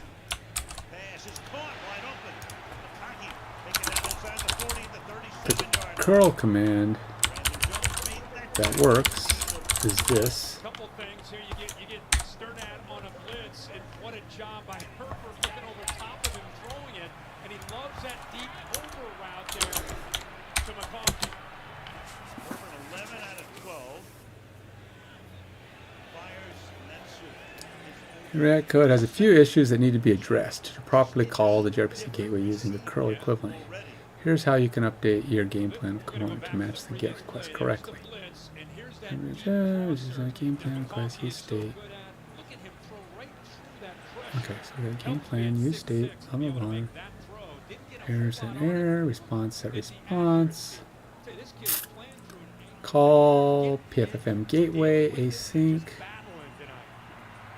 Try. And then we have our constant. So we're going to have our constant, which is a get. see what the key fixes. Fixes Axios. Axios get is not a valid function. The correct function is Axios get. So it is lowercase. Added headers for the current type as requested by your curl request. Now I'm not totally sure that that's required. I feel like that should be defaulted. Do I even need to send that header stuff? But oh yeah, it is. Maybe that's what the H is. Oh, I didn't even think about that. That's probably what the H is. I mean, it is headers, but I mean, is that what's telling it to use the 1, 2, 3? Assuming response data contains the game plan. Yep. Reset my previous error. Okay, so this is not too far off. So let's go ahead and take this. Like I say, always review your AI suggestions. Don't just take them, because AI is helpful, but it's not always right. Just saying. Make sure you know that it's doing the right thing. Okay, so let's see how we got this. PFM gateway test. Call PFM gateway. PFM gateway test. Call. Oh, do I need to do it that way? I mean, I guess I could do it with a button.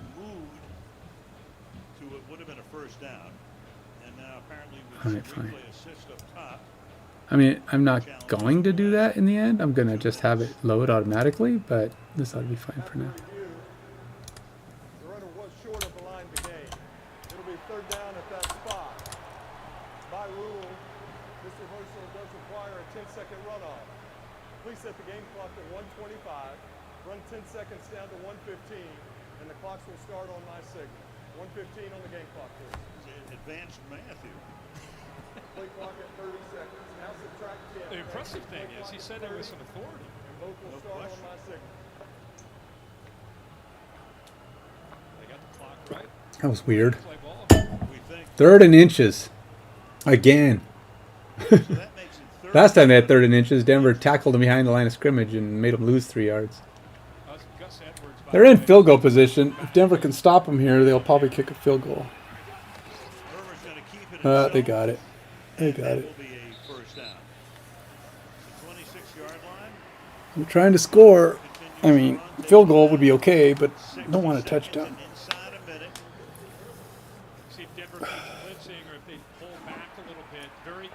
I know. Stop watching TV. It's not TV. It's Prime.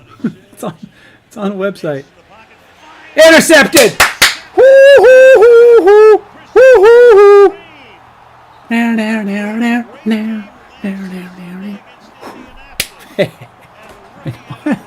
Distracted. All right, that's the end of the half probably. Denver will be shutting down the half, and 21-10 at half. Gotta like it. Gotta like it a lot. Why'd they run to the other end of the field though? Oh, probably because they got to kick off to him.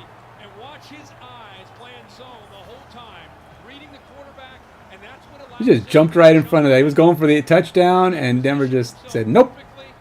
We're going to take that ball and go the other way. Oh, nice catch. He just ran in there. Snag. That's Broncos for you, man. They're a turnover machine this year. Gotta say. All right, let's get back to it.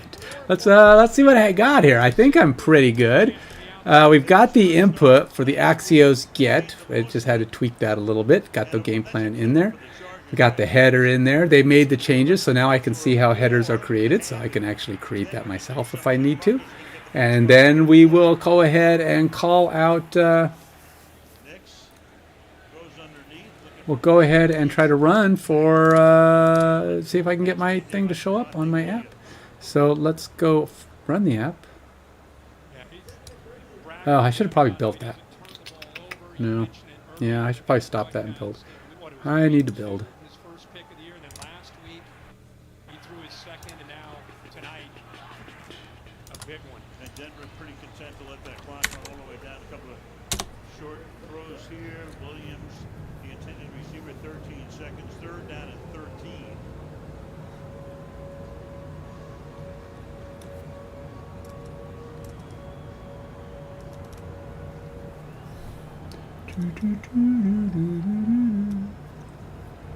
Ready?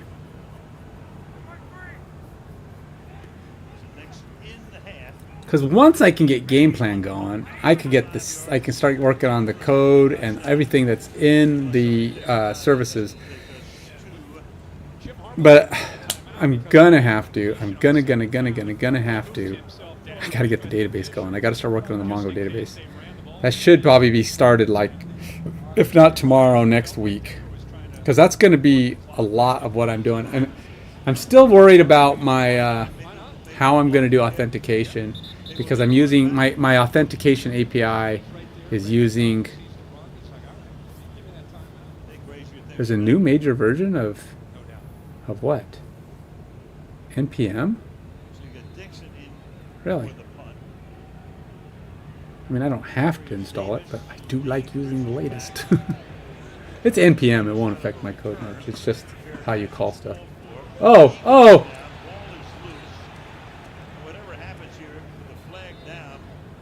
That dude totally messed up the ball, though, man. Denver's saying they got the ball.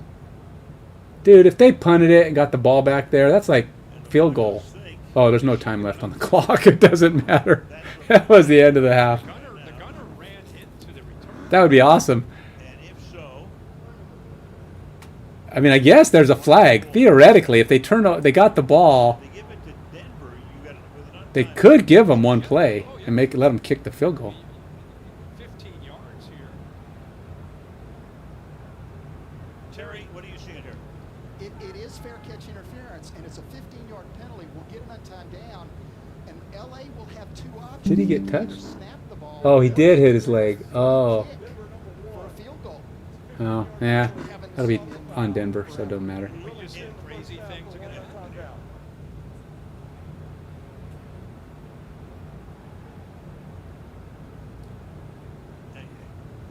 Yeah, because he hit him, so it's going to be on Denver. I don't know what that's going to do. Give him one play. I don't know what that does. I mean, Denver recovered it, but it's not technically a fumble because they hit him. Actually, I'm not even sure what that does. Do they have to punt again? Maybe they have to punt again. I don't know what that does.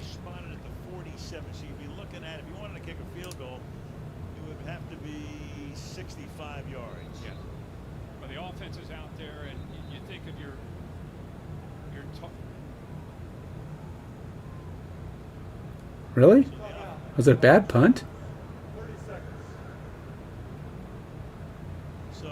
I have no idea what they're doing. Okay, so where's my app?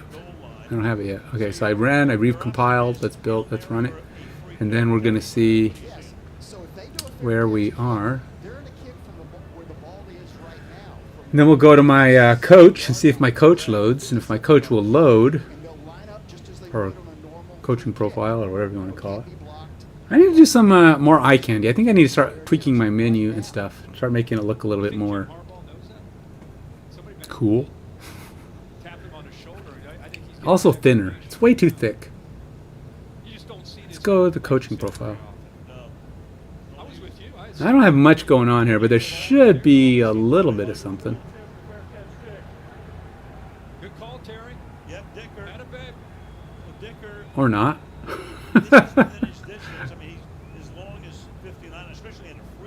Okay, why did... Okay, something's wrong. I'm obviously pointing at the wrong thing. My coach is not pointing at coach. My coach is pointing at something else. All right.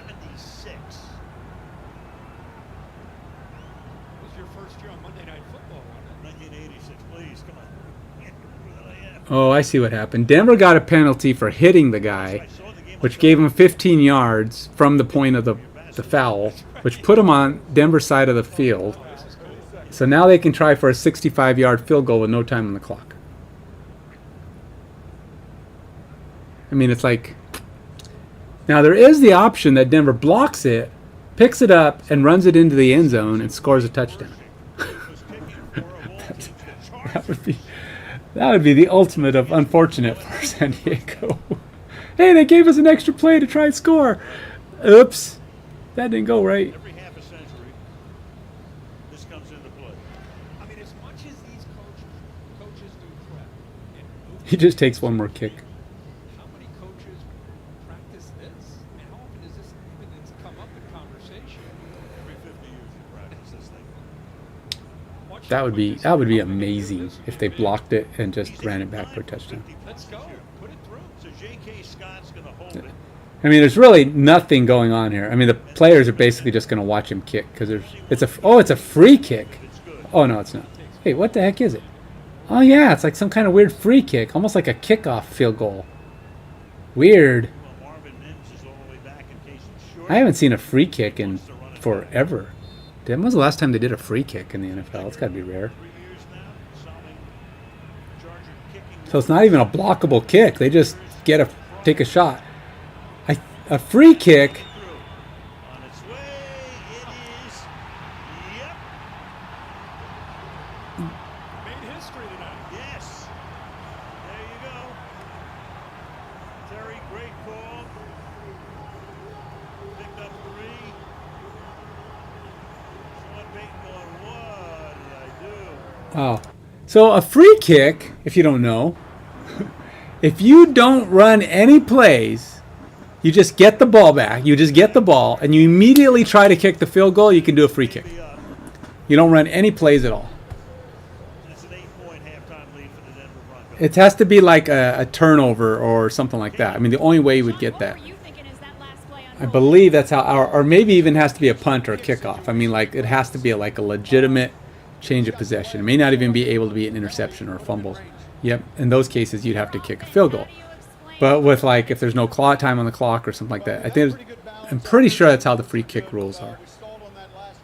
If you get a kickoff, or a punt, you can just say opt for a free kick. If you can kick from that distance. Yes, we can. They do practice it. Yes, 20, I guess. 21-13 coming up after the break. The State Farm halftime show with our illustrious sponsor. Okay. All right. So, why is my nav bar? It's not pointing at my. It's supposed to be going to coach. Coach. Simulator. Why is it not going to coach? Simulator goes to simulator. Coach goes to simulator. Why is it doing that? Do I not have a coach? There it is, coach. Simulator's here. Coach is there. Coach is page. Page is game plan. Game plan is this thing. Alright, so something. A page. Function, simple sim. Oh, wait a minute. Am I, what is, simulator's page name? Oh, okay, there we go. I think that's part of our problem. We're not,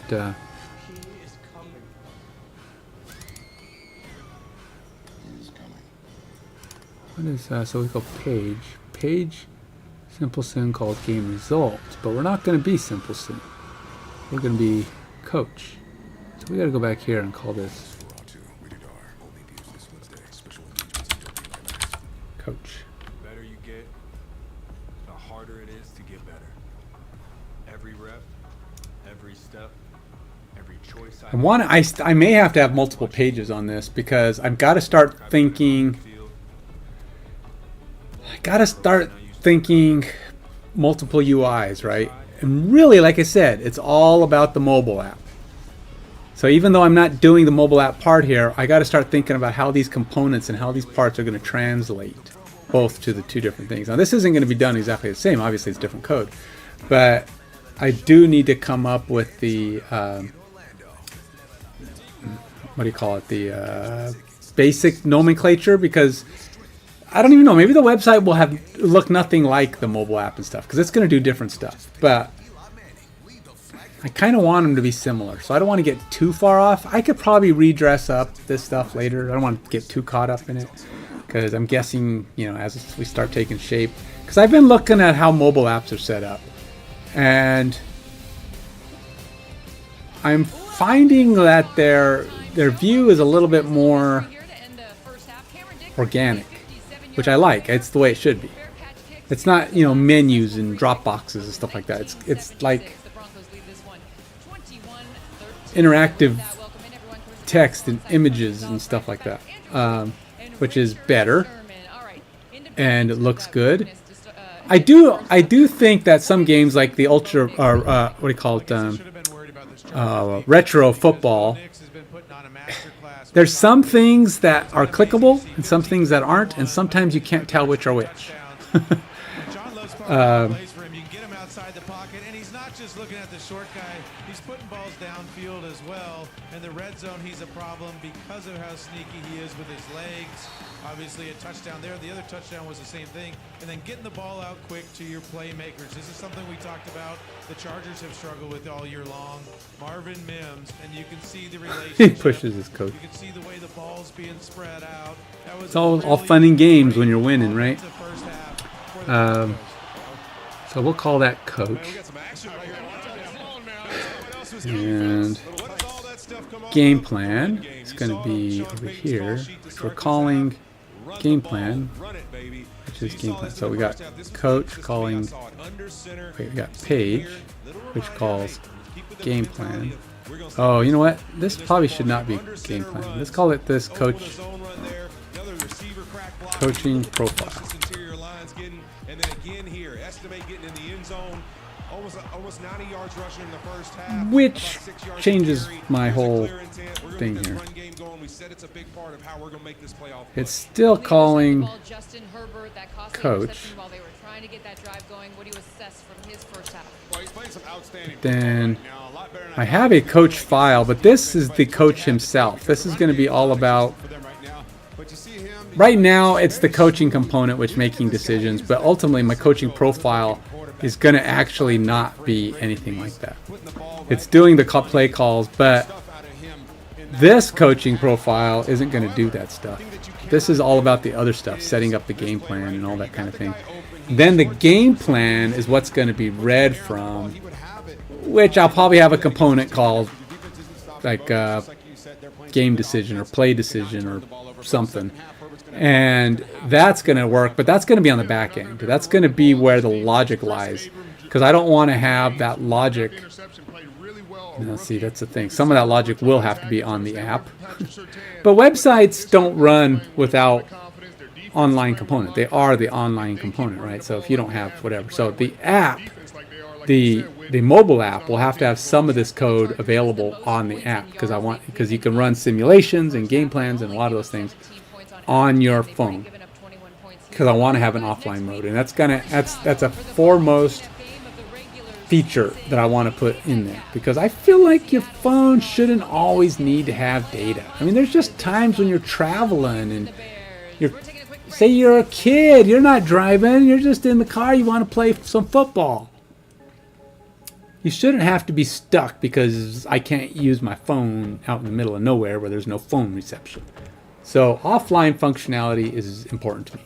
I want that to be a thing. I want people to be able to use the game no matter what they're doing. Now, there are games that are solely offline. I think a Retro Pro Football is 100% offline. There's no online components, because it doesn't need to be. It's just you versus the game. The game stores and does its thing, and there's nothing that needs to be online. But a lot of that needs to be on the phone. So I'm almost wondering, I was actually, going back and forth with these decisions with AI, kind of getting feedback and kind of understanding how, we would go about this.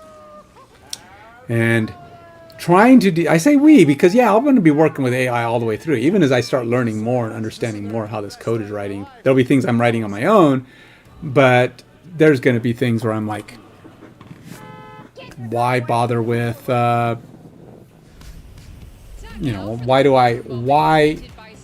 want to hit it the best solution possible, the best way possible, most effective. And ultimately, I need to figure out what code needs to be on the phone. I want to have as much offlineable as is practical. The one thing that'll never be offline, right, is your interaction with other people. Like if you need to play an actual game against somebody. Also, probably not going to allow game simulations against other people that are in your league. So if you've got if you have a public league you can't simulate the games in that league or play in that league, because what if somebody else wants to do that, right? It has to be done offline. So, you know, maybe like some of these games run on their own schedule, and those games would sync up when you actually come back and you're in an internet. But if you want to have like an offline league where it's just you in your own private league, you can do that and build up, play with your players, do whatever you want, and it just runs on the phone. You don't need to have online games. But so any of the stuff that's interactive with other people will of course have to be in online only mode. But offline mode, I feel like you can tweak. You could maybe use the same, you know, have your coach set up and your players set up and do all that stuff. And you'll still have access to everything you own because it'll be on your phone. Little action there at halftime with the kids. Good stuff. Broncos get the ball to start the second half.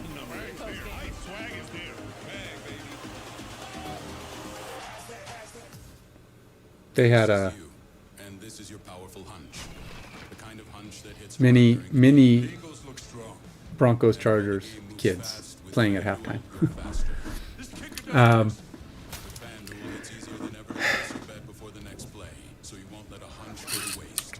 right, let's see here. So I got my coach, which is just not doing anything here. But so we call code, which calls page. Page calls game plan. So we should be fine. I wonder if my problem is that I am calling coach.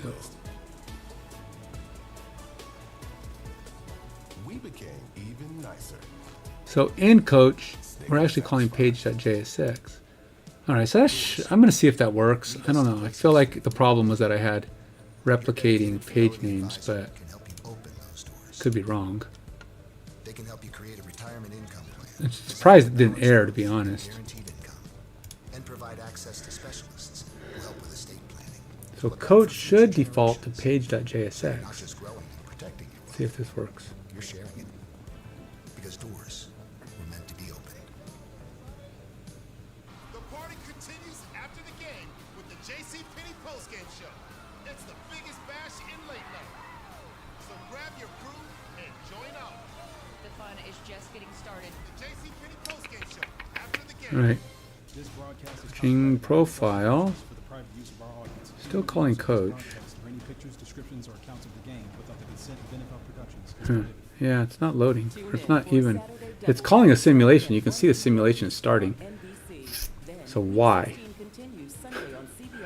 Why is coach calling? Why is it calling simulation? That's not right. What's it doing? What am I doing wrong, man? What is wrong with you? So we have our nav bar. Oh, actually, that's not even nav bar. Oh, it is nav bar. No, never mind. So we got coach, href coach, and simulator. Simulator goes page. Is it my layout.jsx that's kind of screwing with me? No. It's not layout.jsx. Page.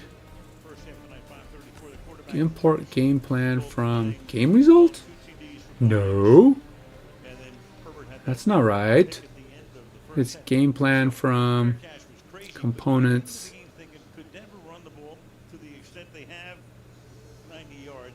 Do I even have? Wait a minute. I don't even, do I, wait. No, it's just from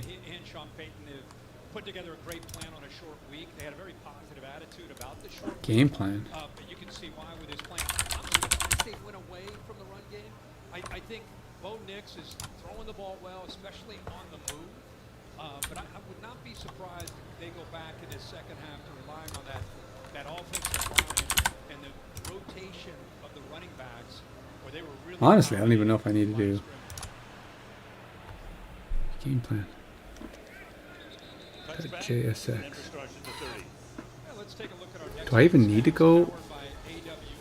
Because if we're going to component, go up and go down, I think I just need to do game plan. Or even just, is it dot / There it is. See? The 2 touchdowns. So really, as we said earlier, look at this smile on the face says it all. Just feeling good, kind of in that zone. Let's see if he can keep that going here against his Chargers. So I wonder if that's why it was following the simulator, because it was game plan was actually calling game result. Game result was firing off the simulator. Start on the ground. You know, the one thing about Knicks with estimate picking up 7, you know, body language. Sometimes we make too much of it, but you see Knicks and he Now we should not be calling game result anymore, which shouldn't fire simulator. once or twice. Right. He just has that look about him. I still go back to at that position. It's so many of It these wasn't the parent page that was the problem. It was the what the parent page was calling that was the problem. to leave college and get to the NFL. And yet here's a guy that All right, let's see. Coaching profile. Come on, coaching profile. Gonna do something. Oh, we blew up, but hey, we got something. We're firing code. If you're importing a component that needs use state, the React hook only works in a client component. Mark the file or its parent with the use client directive. Oh. Okay. Yeah. Well, opportunity here for the Chargers.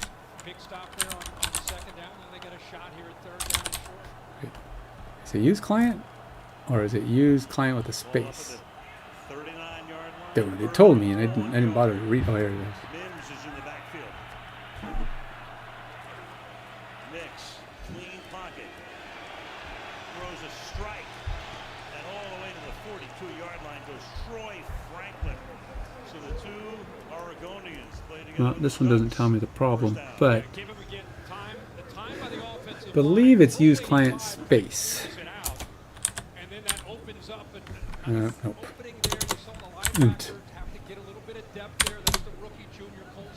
Dang it. Knicks again surveying, working through the progressions, timing and rhythm. Again on. Yeah, I know. I should be something I should just know, but I don't just know because I don't do this enough. All right, what happened?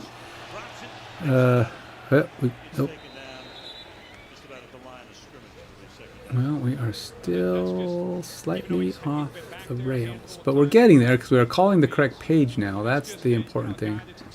Although I am not seeing. One of the component you edited is a class component, which disables fast refresh. Fast refresh requires at least one parent function component in React. Be able to handle that ball, and normally he was. He has great hands, but just got away from it. On second and 12. Flea flicker. Mims. He has nobody there. Tried. Man, good blocking. Oh yeah, this is not like Denver. Usually they got terrible blocking on offense. That's what I'm always worried about is our offensive line. But today they're giving them all kinds of time. James has played a lot of football, but this is just testing the discipline of those safeties. They take away those shots downfield, so Nick's only choice is to check it down. But a good job again. Tony Jefferson was in the scouting department last year, retired from football, came back this year, and with the injuries, he's out there playing. All right, well. Yeah, they need to get some yards. So it's a long field goal right now. It's a long field goal. It's like a 53-yarder.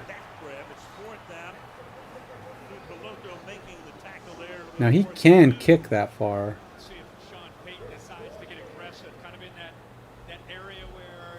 Fourth and 2. Jeez, man.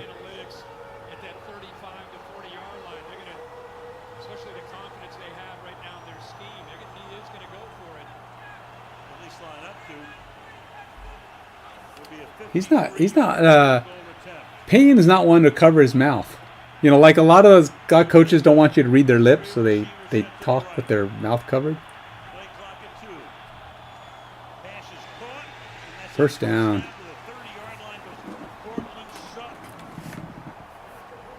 Looking good, guys. All right, let's see. Let's run it again. Oh. Look at my offensive play.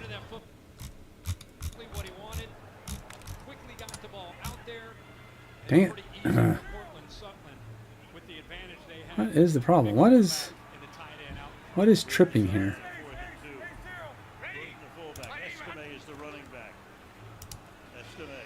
I haven't even called anything yet. What are you tripping about? What are you tripping about, man? Doesn't like my Alright, let's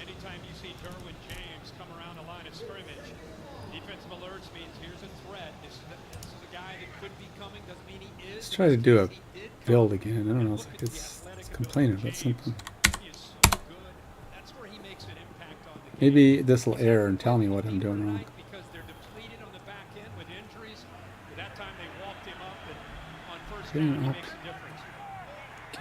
Module not found. Can't resolve Axios. What? Sutton wide right. Nick's dancing. Nick's throwing. He really threw it. The coverage was good. Sorry, Steele covering on the play. Still 3rd down and 11 now. If you haven't noticed, at the end of the first half, and here now in the second half, the answer that Jesse Minter is coming up with is more pressure.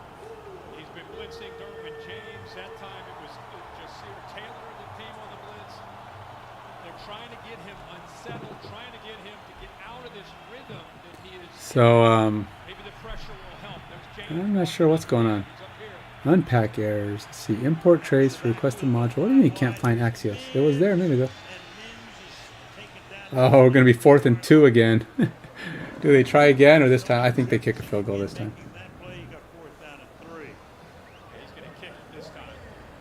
It's an easy field goal this time. Not 53 yards, but now it's only like, I don't know, 40 yards. Should be well within Lutz's capability as long as the offensive line blocks.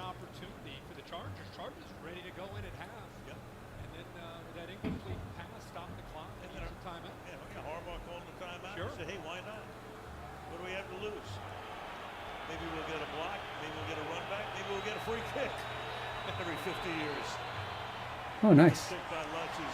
The ball took off like it was going to go way out and then just curved and went right back in. Ended up going down the middle. It just took off one way and went right back into the center. One of the things I hadn't thought about that this Retro Bowl gave me an idea. Weather conditions. In fact, I think it would have come to me because I'm mimicking a lot of the board game I created, and the board game actually has weather conditions. But it's implemented differently because, remember, it's a board game. You can't actually have real weather conditions on the board. I mean, you can, but how do you start them and stop them? I mean, I guess you could randomly do it. Anyway, I'm not doing that. I have another way that they get implemented in the board game. On here, I think I'm actually going to let, like, weather be a thing. You know, maybe, you know, at certain times of the season, you know, you could potentially have bad weather. Maybe I'll assign chances of weather to different cities. That'd be cool, huh? Like have like the Northwest, whoever plays the, you know, Seattle or certain teams. I don't know what those teams will be called, but whatever team has a name that sounds like it's coming from a city that would get bad weather, then I think I would add that in. But, you know, like because the games run all season, you know, we might have good weather at certain times of the year, and then towards the end of the season, you start having bad weather or have chance of bad weather. That'd be kind of cool. Start having snow on the field, or, you know, rain or sleet, or what is that? Neither rain nor snow nor bad weather. I don't know. What do you? Neither rain nor snow nor sleet. I don't know. It's an old postal service saying. Nor dead of night. Is that what it is? Neither rain nor snow nor dead of night. I don't know. Module not found. Can't resolve Axios. Coach gameplan.jsx. Do I not have Axios installed? Game plan. It's installed. But it could be that I'm doing this. Alright, so let's take this out. I'm going to capture the error again, and then I'm going to have to ask JSX, or ask. It doesn't like my client call here. So I need to go find out why. And I need to see the error because I don't remember what the error was. He turned it around. College, pro.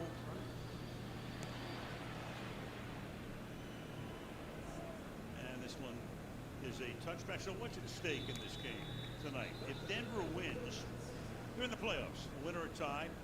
First playoff berth since they won the Super Bowl back in 15 with Peyton Manning and Von Miller and company. Chargers win. They don't mathematically clinch, but the only thing I've changed since I last successfully compiled is adding that. But oh, that's probably right because the build crashed. And if the build crashes, it's now in a state of crap. So you got to rebuild it when you fix it.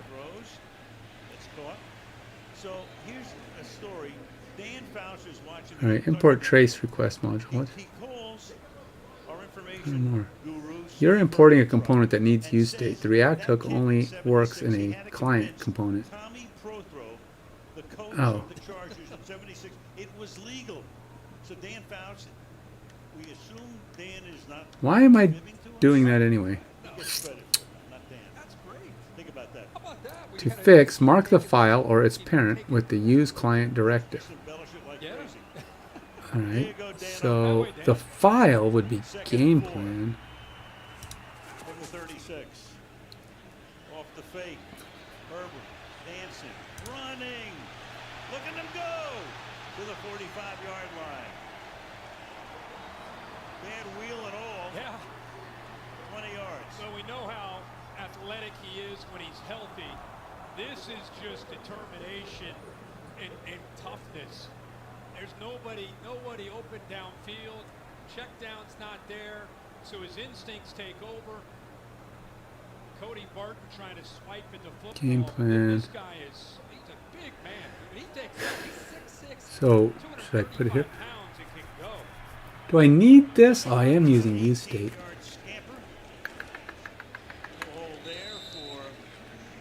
What am I using use state for?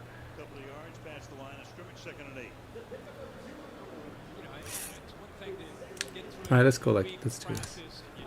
I don't know if I like all my subcomponents using use state. I don't know why. I mean, I know it's React, blah, blah, blah. I just feel like it's overused. It's like it's everywhere. It's just like, do I really need it all the time? I'm only loading it. I'm only loading it and then feeding data back. Well, I guess we will have a situation where we have to add new situations, which will require us to add new code. So we will need a use effect, which will probably require us to have the React piece anyway. Getting an error, because stating I need use client for this file to work. However, when I put in use client, Axios does not work. Let's make sure I'm right. I hadn't actually tried to put it on here, but I'm pretty sure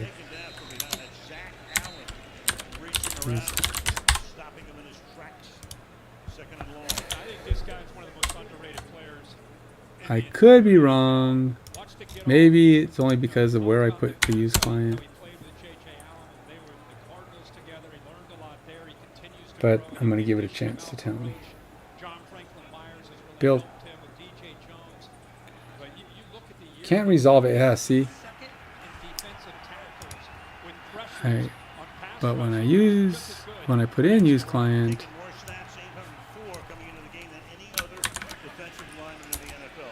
I get the error cannot resolve Axios. Oh. Improvising here by Herbert. Once he rolls out, I thought he might look to get the ball to his guy Herbert, or to Lad McConkey. But McConkey takes a couple defenders with him and opens up the... All right, we need to shut these guys down again. They're driving. Can't have them scoring a touchdown. That would be like all that work for nothing. Ah, there we go. Sack. That takes 8 yards away from him.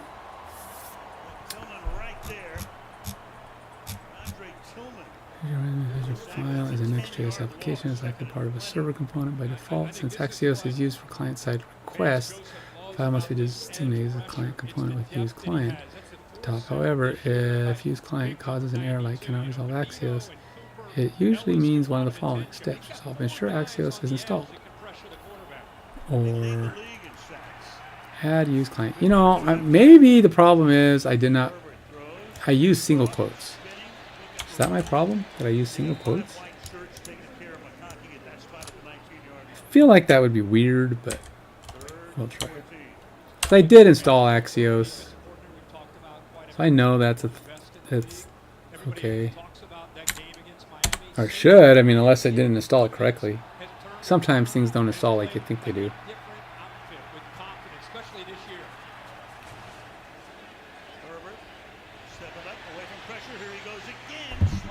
Yeah, alright, so they're going to have to kick a field goal.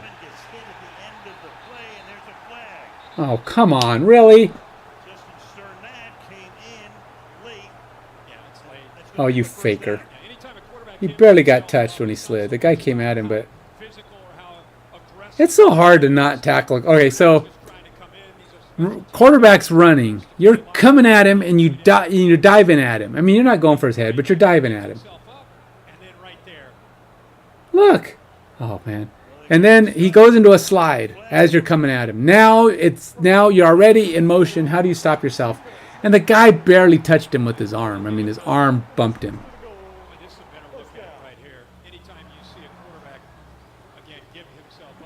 It's like, dude, man, that's chintzy mix chintz a lot.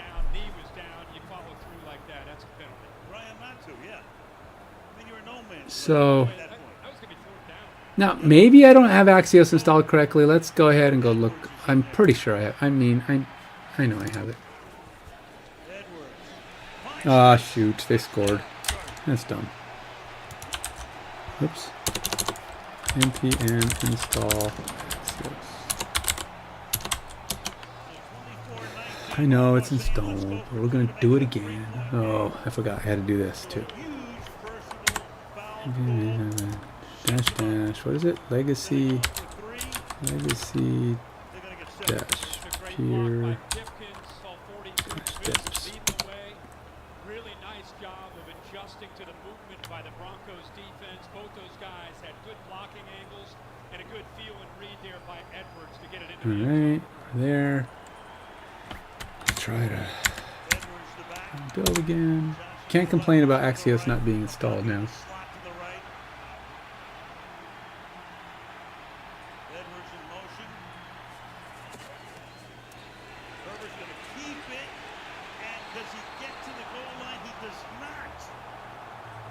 Why were they going for 2? Because it would have been 20 to 24. Oh no, it would have been 21. They were trying to get within a field goal. That's good, because now they're 5 behind, which is basically a whole, still a full touchdown.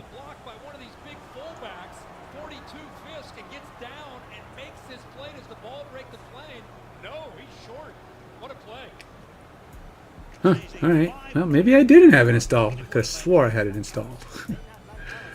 But apparently I shouldn't swear. It's like, this is why you don't swear.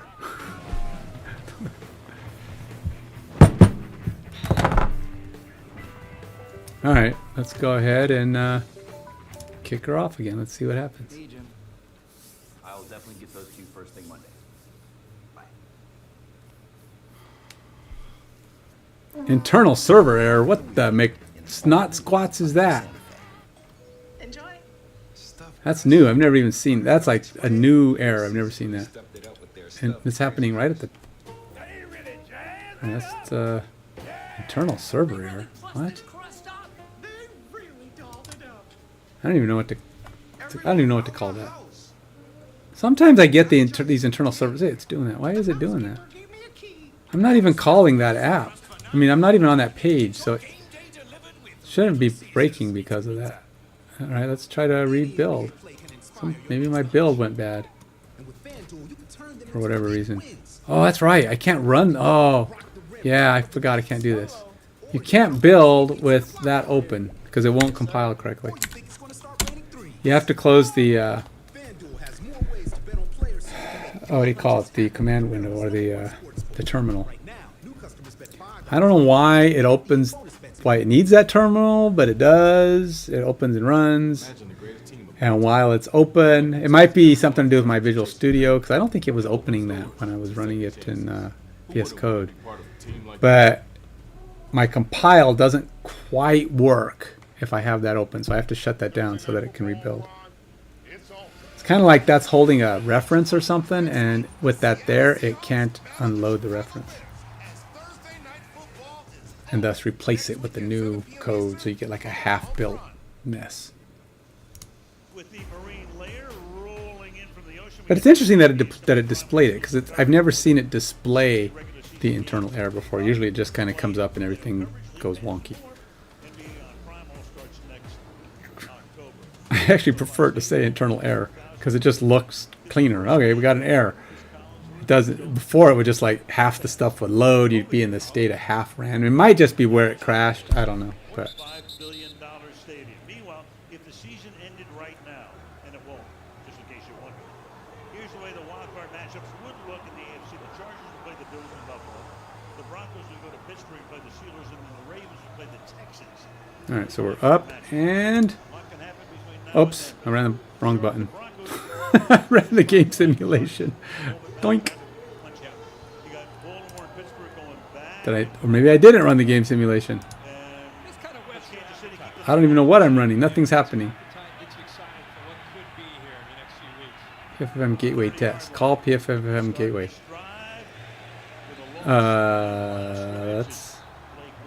That's not exactly what I expected to see.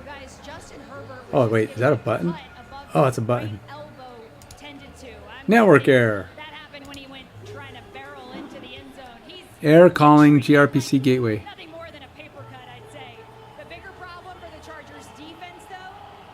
Console. What's the error? Network error. Axios code error. Network config request HTTP.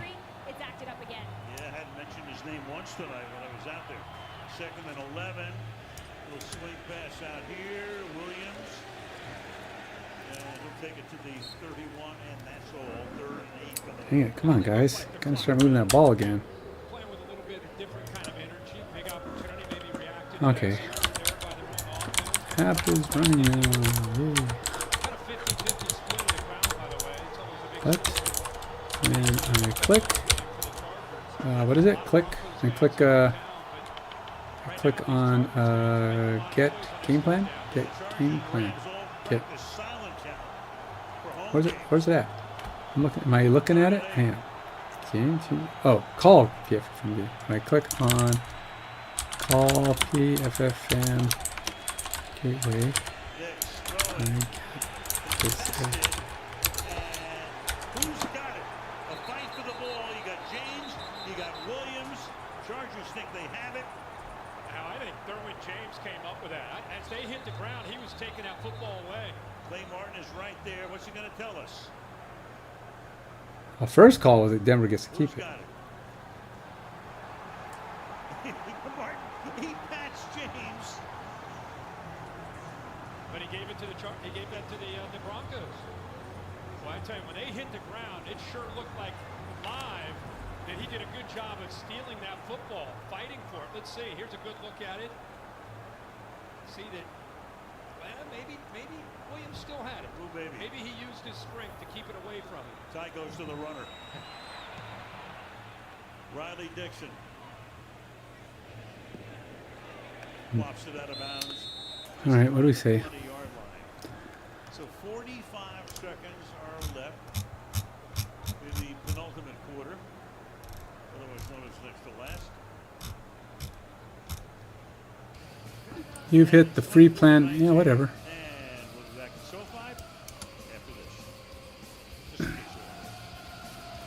To continue this chat, because of an attachment, your limit resets after 10:11. You need GP4 to continue this chat because there's an attachment.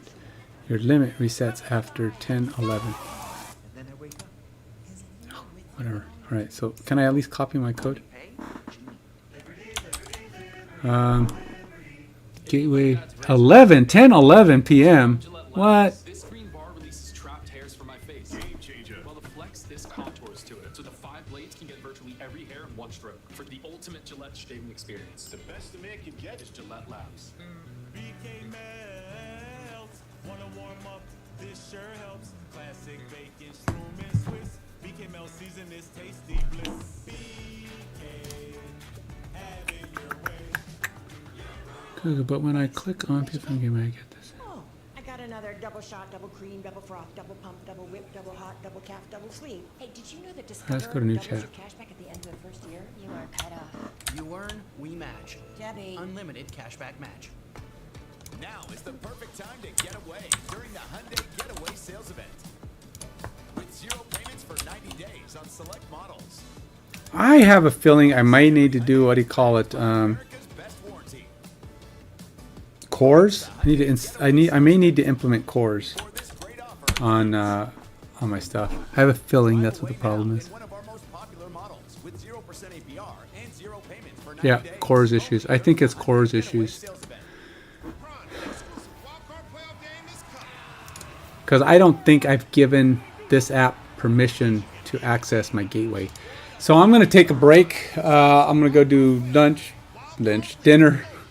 Maybe sit down for a bit and relax for a little bit, get my brain a little bit of a rest. And next step, I'm going to implement cores and try to get this to load. But you can see we're getting closer. Game plan's going to load. Once I get that data coming back, I'm going to do a little bit of UI stuff, where I'm going to actually load the game plan stuff, maybe put in some things to add game plan items, and then maybe even save it back to the in-memory service as a game plan recorder. And then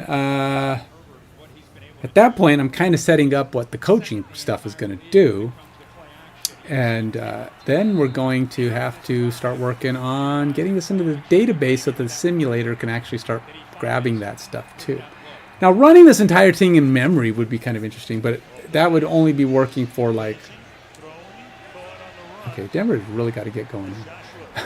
Anyway, but that's it for now. I'm going to call it.